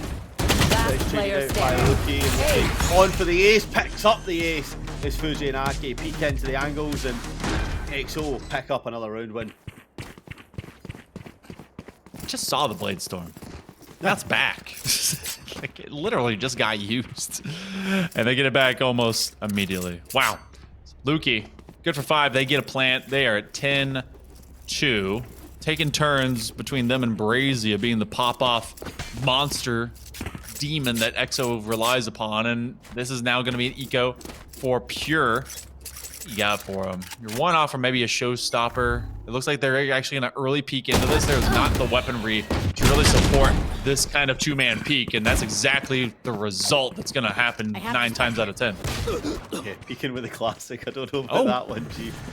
But Aki finds Brazy, getting a little bit relaxed, trying to take that orb, and will recover a weapon off the back of that. It's Fuji with the Sheriff shot as well. Keeps this one a little bit closer than maybe expected. If that weapon can be retrieved, I don't know if EXO have been wise enough to pick that up and throw it away, but now plant has been put down, and you have to rotate Last right player in. They do standing. get one, get another, and all of a sudden, Fuji with the 4K this time picks it up and gets the defuse. Will keep Pure in this.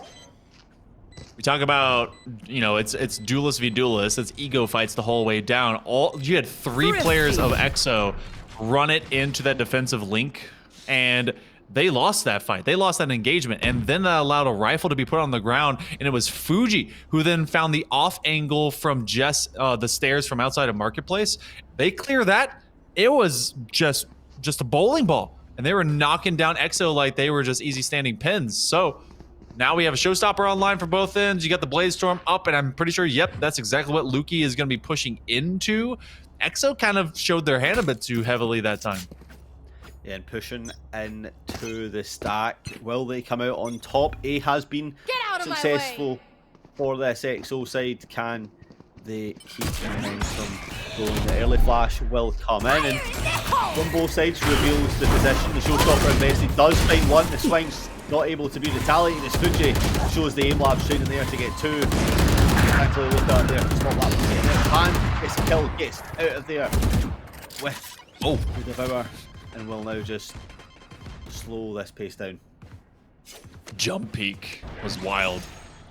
And actually, they're going to go ahead and send one away to think that they're going to be planting player otherwise, but that gate crash allows them to go deep into sight. The showstopper is available for win if they want a full commit, but they're not going to get a chance to even think about it because they have a bullet through the brain. Rudy just guarantees safety for Brazy. And, you know, what a play call, because there was a consideration for EXO maybe to rotate out, but through the first half of this first half here, EXO does find 66% of it. Repeating, if you will, mathematics. And Pure, now they see themselves back in the bin. I like the call on the push though, right? Especially when you gate crash in for the entry and then you have two players hold the checkpoint, so that when you hear the spike getting tapped, you know a player's likely to swing. So when they swing looking for that spike planter, you don't expect two to be holding at the back. So you get the nice early kill and then make the game in your favor, and it worked off dividends. And dividends is exactly how this one's going to be starting off as well, as EXO have the player advantage, and Ake only has a Marshall to try and deny him. Giving themselves away again. Rudy has been, rather not Rudy, but Pure have been able to at least station someone up into paint or tree for a while. Aki trying to break that dang door with slow shots out of that Marshall. Win will at least get rid of the doppelganger, and then Aki is cleared away by Brazy. Whoa, Last snapshots player standing. here out of Win. Can they be the hero? They're gonna have to do it again. They have a new rifle. They put out some paint shells. It's gonna put them off position. That's gonna force them into the critical, but that's Rudy that will execute them from behind. The hero's welcome falls short.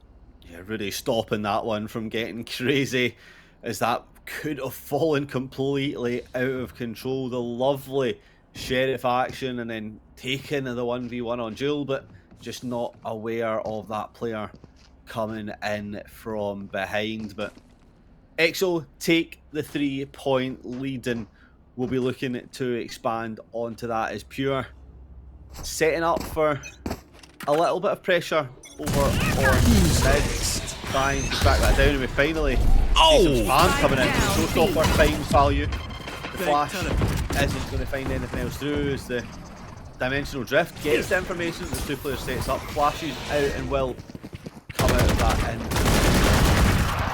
Oh, they're going to hard spray through the paper mache wall. They're going to try and get some op shots as well. The Blade Storm gets popped out. They need something that's a little bit faster shooting. Jun will reconvene. They're going to go to the defense. They're going to have a little huddle about it. But Win is, you know, they're trying to finish those heroics. They're going to try and stab up into him. They're very blind, and they thought they had him early. Brazy gets cleared out. Luca trying to re-engage, and Jun finds it with the Blaze Storm. Aki from the top rope. Chaos abound. We talked about that with our prod. It's just us holding on tight to this duelist roller coaster. Yeah, that roller coaster is the exact one. You think it's going one way, then it's almost over, and then bam, you're hit with a spiral 360, whatever you call it, as you're going up. You're upside down now, and all of a sudden you're spiraling down. It's crazy, it's thick, it's fast, but this is what we expect from all duelist action. Operator will be up for Jun. They're going to be holding it up in mid. You do have the Empress and the run it back, but you also have a separation. Brazy's gonna be in that topside mid. Oh, and they're gonna be slapped in the face with a 50 cal bullet. Off the Empress, put some pressure. They're gonna bring both ultimates online to take over B yet again. In the space is there, but Junjun with the operator is not to be messed as they get another kill yet again. Nawi reveals the position a little bit too early. They'll have to be out of the life so low as Luca is able to take advantage of that one, and all of a sudden we're down to 3 left on Hot Hands mollying off attacker, defender side or CT even, but Lou keeping this one in Exo's favour. Rudy's so low. You could breathe on him funny and he'd probably die from the smell.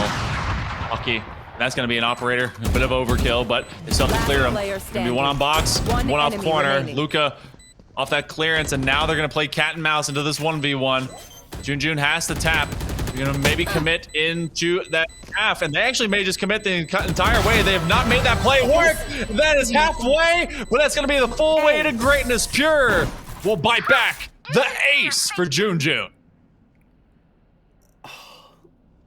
I hate the idea of just spamming through the wall. Like, I get it, but we've not seen it work yet today. We've seen it attempted, and every time the diffuser is able to stick it out for so long and then turn the advantage into the favour. And I feel like Luca just has no utility left to turn that fight into their advantage. As soon as you see the peak, Junjun's able to get off. They're already feeling it with 4 kills, and they're able to convert that into the ace and keep Pure within this fight. Only 1 round away now, and looking very good for the defensive half. Pain shells get used up, and now Exo just wants to get fast about it. They have stingers at best, and maybe some sheriffs to back it up. They drop into sight, and apparently those tinier bullets fire a lot faster. This round is 18 seconds long, folks, and we already lost the majority of the players. A thrifty punches through by Exo. That was fast, right? So quick. 1 second we're digested the round before, and then the next we're already on the next round. Is Exo just saying up, we have the worst weapons, we need to use this to the advantage. Just sprint it down on site as fast as possible. Don't give them a second to use the operator that's good at those long distance fights. The Vandal, good at long distance, but the Stinger's better at close when you can just run about and hit your opponent eventually. And Exo put themselves on 6. It means they've drawn this half, but can they make it 7? The low buy for Pure, but it's not a no buy. I'm afraid I'm going to be bored casting regular Valorant after this. I don't know. Showstopper. The dodge! The TP away. As soon as they saw the showstopper, they immediately threw their hands up and said, nah, and left sight. 3v4. You have the run it back for Pure if they want to utilize it. The dimensional drift, yep, that's online. They throw on the mask and they're going to see where everyone is. They're going to be here on backside Ginny, outside into Hell as well. And that's going to give a lot of great intel. Now off of this pop blind, they throw it forward. They're going to rip their way out of the dimension. They don't get any picks. Now with Aki and only a Sheriff, I don't think you expend that ultimate. You're just looking to at least pop ahead. You find one. Get the Hot Hands damage on as well. The ult becomes a little bit more tempting if you can find one as sooner than possible, but the time is just going to be stalled out, and Aki will choose to die to the spike rather than the opponents don't give them any more orbs as the time is ticking through. But Rudy does want that extra orb and does get it. And will they be safe down here in the wine spot? No, they will not. Last round the wine in will the not half. save you. It will only make you play worse Valorant. Or in my case, better. If you're hyperactive, you need something a downer. If you're down, you need an upper. You just need to balance out. But as Lukey continues to be just dominant feature here for Exo, you gotta see this combination come to light. Blazestorm is on for both. That's gonna be a secondary position. They're gonna go into the full rifles. This run it back for Pure. Need to see what Aki can get weaponized. We've not seen a mid defensive push, and that's the kind of territory they're looking to at least peek at. Yeah, looking to take as much space away from Exo as possible, but Exo playing it a lot slower this time, just waiting for anyone to peek through, and that's exactly what happens as Lou finds the first 2, looking for more, but Junjun tries to equalise that one up, and Luca shuts that down all before it could get started, and what is the final round of this half. EXO play it perfectly, reading an aggressive push could be that. And the timing on One enemy it's remaining. perfect, but the shots come through all in the end. And once again, Aki down to 1 versus 4. Next. This is way too often and way too familiar of a position for Aki to be in. It's kind of rough. Gotta pull off the hero moment. 8-4 would not be a terrible first half. This is the most known map in all of Valorant. Oh, don't go caught with a sword. Off this peak. Dry peek into it. Now they're running back. Yep. Yep. Can we get 2 of these, please and thank you? Okay, now you do it. There it is. Peeking through the flash is just going to be enough to stop at the time, ticking down on the timer, and the shots come in. Aki has all but no hope as there is no time left, and will just be trying to play for some mental damage coming in to break the egos of this EXO team as he swings and falls, and EXO take 8. Switching sides. Go to 8. EXO 5 rounds away from taking this Birds of a Feather all duelist tournament. They want to get the 500 pounds for first place, and 300 still won't be a bad payday for whomever gets second place. We actually have our third place match happening in simultaneous fashion. Mania actually took game number 1 over Paper Rex Kitten Club. I blame the dinosaur coach. I don't know, something about him. Maybe they just can't communicate well. I don't know. Dino Alex hasn't learned to speak English. Only knows how to roar. The team's just like, what are you saying? Just trying to communicate through vibes. Vibes only. Roars and claws. All right. So now, EXO in this defense they have set up pretty similarly, but actually they're going to throw it into the curveball, and that's an early pick off of Lukey, and they separate him. Rudy running for his life, and he's only got 10 HP, trying to be able to find it off of a jump pop right-click kill, but they find nothing. Yeah, the Koi Classic proven why Spike Koi are planted. already out of this year's split, not going to find anything. And Brazy teleport. taking their time, but does get the kill. But the retake has to start coming in a little bit faster. So closing some space down a mid, but the door's shut. Will have to push through DT unless you want to have that broken. But the door is broken, but the hot hands get thrown. Tries to waste a little bit more time, but it doesn't quite convert to stop anyone coming out. And Zaki swings One on the enemy TP, remaining. gets the kill, and all of a sudden it's down to Lou. You can't find one, never mind a few. It's pure dodge. 5. Find your first step. And of course, 8-4 is not at all the wide separation of halves that we've had on broadcast today, 10-2, 9-3. This is actually pretty redeemable. So Yep. Pure, they do find the first. And EXO, I don't think that we've seen a team go complete save. Obviously, I see a little bit of util getting used. I think Rudy's probably going to get some of their stuff put together considering their lifespan with it, and same with Lou. But okay, EXO's going to play this as sweaty as possible. Good news. Okay, all right. Must be Team Liquid enjoyers using this 5 classic rundown. Don't fancy themselves on the ecos, so play for as many big buys as you can. Maybe play for some orbs. You see Nawi picking up that one. Maybe try and bait out some information. Nobody being seen yet. Rudy does finally catch one, so they'll just pull back. But Pure not moving from the spot. 4 Portal still closed. stacked out on A and leaving poor old Aki alone on B. Or Rudy, I should say, Behind. sorry. Yep. So the spike is over towards B. They're trying to identify where the majority of forces are because they know someone's going to be stacked up on this save. EXO, they're behind box. They're behind Jenny. They're up in heaven. They're at every barrier angle that exists on A. And this Here. spike has traversed from mid. And it's going to run it from this catwalk position. So now they're staying cool, calm, and collected. There's nothing they can really fight with. Oh, and they get knocked out. The Bucky trying to do some extra damage, and Fuji and One enemy Juju, remaining. they're gonna just bring the bullet storm. But a lot of damage being Spike done. planted. 2 players falling, almost make that a third. One enemy remaining. It's not make it a 4th. It's Rudy finds another kill, throws the hot hands down, and will hopefully be running into their own to get the heal up there as well. And all of a sudden, it's a Phoenix versus Phoenix off. The classic in hand, won't find anything, but the gamble from Pure doesn't pay off that much as they push into the 4 and they lose 4 themselves. And if I'm an XO player, I'm happy with what that's just unfolded into.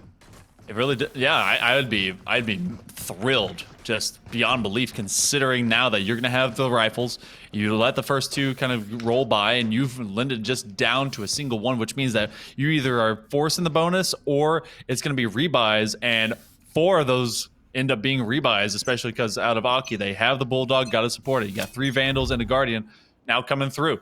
They send a full stack here. Can they get across? They're going to have to pull up their gun again, so a small bit of audible intel, and that is something, but they win 2! You can't give them up that easily. Brazy gets flashed by their own teammate. Doesn't matter. They have the gate crash to try to escape, and they're going to get all the way back across the map. That might be the read. They're going to head to mid. Where's the spike going to go? It's just going to be slowly played out there. Not the ideal start that Pure were expecting. They had the wits to check it, but they didn't have the gunpowder this time to force off Brazy. The hot hands coming in, trying to stop anyone that might still be playing in that angle alongside the flash. And now Pure start to make their way back on site, but Brazy TP's back perfectly on time as it all falls down to Aki. How many times have we seen Aki in a 1 versus X? And how many times have they cut it close? They're on 2, down with 3. They know the ace needs perfection if they want to win that, and they do get another one down. And all of a sudden, there's 2 left, but the health isn't great. The run it back is available. They're going to be playing just to get a little bit more health, but XO just holding 30 position, seconds not left. giving any 1v1s left. You could plant out, use the run it back to get your health back and go and engage into deep side. They also play for the fake. This is gutsy. Luca from this defensive position, they're playing very close to stair. They're gonna actually use those pain shells and try and deny them from at least that default or right side angle. They did call it for close. Do you use your running back? You're way down in the health pool. Maybe they're gonna use it or at least conserve it for later. It's already a tight win condition considering it's a 1v2. That's okay. The boom bog. Oh, not like that. What? I thought he was gonna get sprayed, man. What's that? Too focused on dodging the spray that comes through and worrying about not dying to it. You don't hear the boom bot moshing its way towards you and gets the kill in the end. And XO survive a scare. That's one way to. That's one way to win it.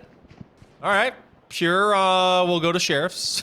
That's a funny look. I've learned different ways to die in an all duelist situation. That's Cue that's the you gotta be creative. ways to die. So many dumb ways.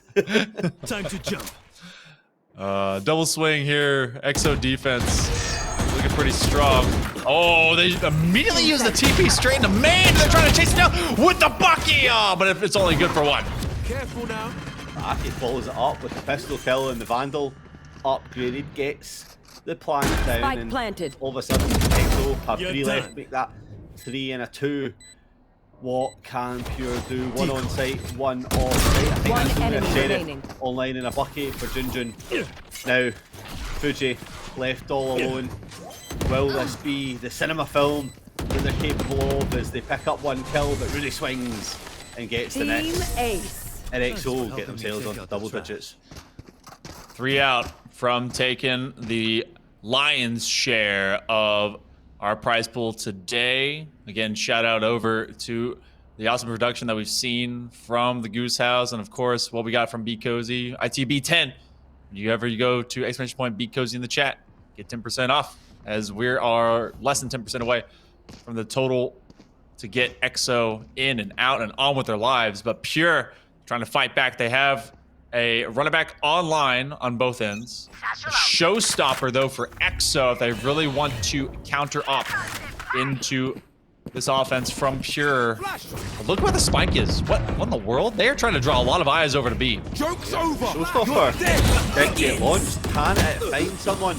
Despite taking good snow, now he picks up the kill. Meanwhile, Aki forcing the Last player fight standing. on B site, and all of a sudden, XO have fallen all down to 1, but that player is Luca, who tries to get another one, but Aki, strong as ever, gets the 4K and keeps Pure in touch and distance. Look at that. I'm still thinking on this one. You had like the entire draw to go to B. You did eventually get, I think it was Nawi that got rid of Lu when they were going up A main. And then that spike was either, all right, I'm going to reconvene with you, or I'm going to just be by myself where everything is away. What a play call. Because that actually could go sideways if you're found out, and that spike could have been isolated way back there. But the what it coulda shoulda still turns into a dub for Pure. Yep, the victory stays in their hand, and XO forced down to an equal, but Breaker not giving away their position until the eye dissipates, and is good for one, but unfortunately couldn't convert for more for them, and now XO to the disadvantage. The guns are never the greatest, but Rudy has to run it back, and all of a sudden Pure dissipate, not wanting to give the fight. They can just run away, and Aki up having to try and catch that out, but really Lou using the utility to get a kill, and so does Brazy. And all of a sudden, tides have switched. It's all down to Fuji, who runs into the Blade Storm, and Rudy convert the Thrifty. Team A. The old mountain blows up with a blade in the noodle. EXO inching their way towards a victory at 11-7. Now with both the running back as well as that showstopper offline, you have the Dimensional Drift, the Empress for EXO that creates a lot of this pressure, and we're gonna have a timeout from Nawi from Pure. Okay, what do you even talk to it? Because at this point, do they force rifles? If you do and you lose, you've got nothing. This is the decision to be made. I think at minimum, it's either gonna be all in or conservation for later and see if they can catch up to EXO. Yeah, I feel like we were in this position before, right? We've seen the timeout called on round 11. You either, like you said, have to decide whether you force that team to not get onto 12 or you allow them to get onto 12 and then play for the chances that you have left. I think, honestly, the right call here for Pure would be to allow XO to get onto 12. Actually, no, I'm going to change my answer. Can I change that? Can I call it back and change it? You got time. You got the judges didn't say it's good. I think we play the half buy. It's worked before. Play the very aggressive pace. The buckies I'm talking about, the shorties that have got them on site, and you just play into that. So you don't full buy, but you get some weaker weapons, and you force a very quick fight. It's a duelist tournament, Veggie. All in, all the time. Okay, it's like, come on. I was right the first time. Go start it. Gotta go all in the entire way. This is why I failed school. Like, Get out of my kept way. changing the right answers. Me too. Oh, I feel that. But also, this is just me making up answers as I go along. Hashtag my teacher always. They see one from main. Do they sniff out Lukey? They give themselves away. The battle bot and the boom bot laying out a big beat. And actually, they're getting beat at the doorway. Lukey has to use the updraft and their tailwind to try and escape. And the showstopper in the face. They're going to get the devour. It becomes a 3v2. What in the world of a getaway was that? TP has been seen perfectly, but Brazy One enemy has this on a plate. It's the mine. two taps come in, and the hot water turned on as XO Match point. one map away from the series win. One off. So you went in. They have some a little bit of loser creds to them. They bought just enough to be able to buy later and have what's left in their util. You've got the runner back for Aki. That is about as close to an ult as they will see on that side. The Dimensional Drift is really also the same situation for EXO. They can get a lot of great intel for some retakes. You're already going to see them pre-positioning for B with that gate crash to get themselves safely to A. They're going to be meeting numbers here. Oh boy, that Judge win trying to bring out the gavel. Yep, and finally that run it back is used from Aki to try and get some space. The health is so low that they just need to run down.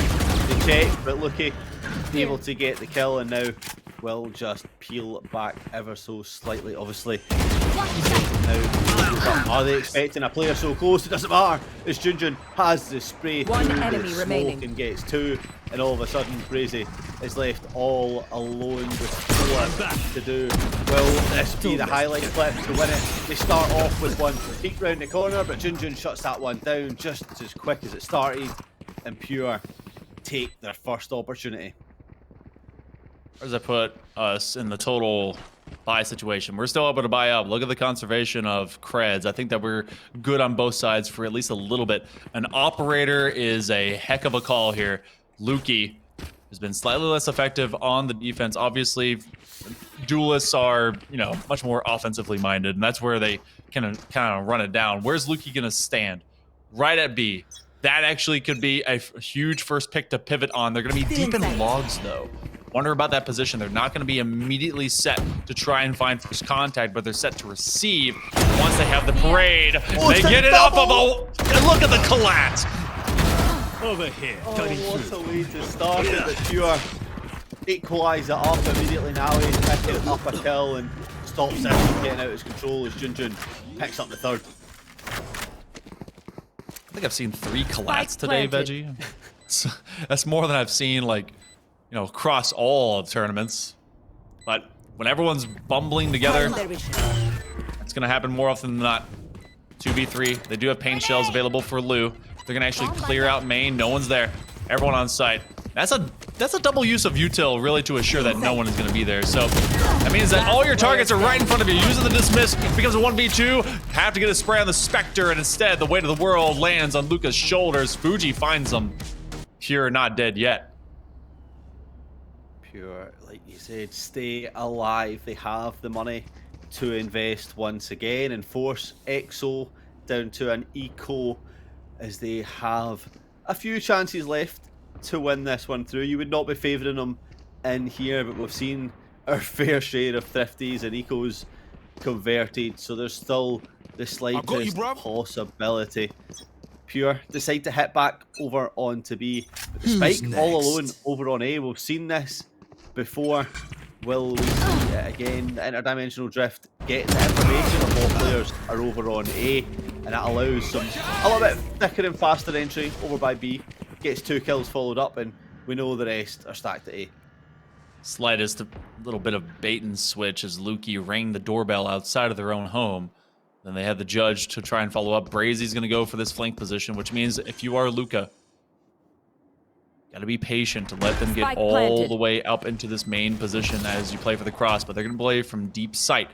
Pure wants to get to double digits. We saw a 13-10 dub in favor of EXO on Icebox. They want to turn to the same thing here. Maybe even find it off of a Thrifty. They have a showstopper, and they're trying to land some of these shots. They get one with Brazy. Get one with Flash. That was by Nawi. And Aki. Last player 2 standing. left. The showstopper One invested. enemy It's a 1v1. It comes down to the Auros, but Nawi tucked in the corner takes down Brazy. It puts this match 2 in touching distance. Without the showstopper, Veggie, this one would have been curtains in the opposite direction. Now Pure, they've gotten to 10. They've put 3 together. They put together a winning faculty. EXO, they're gonna have that running back to try and at least get some a return, a retake situation, play a little bit more for life. Not gonna see any operators. You have that lethality from Fuji with the Empress, and they've used their Leer early. They've been really conditioning this out, but look at the push up into mid. They're going to try and trap them much faster.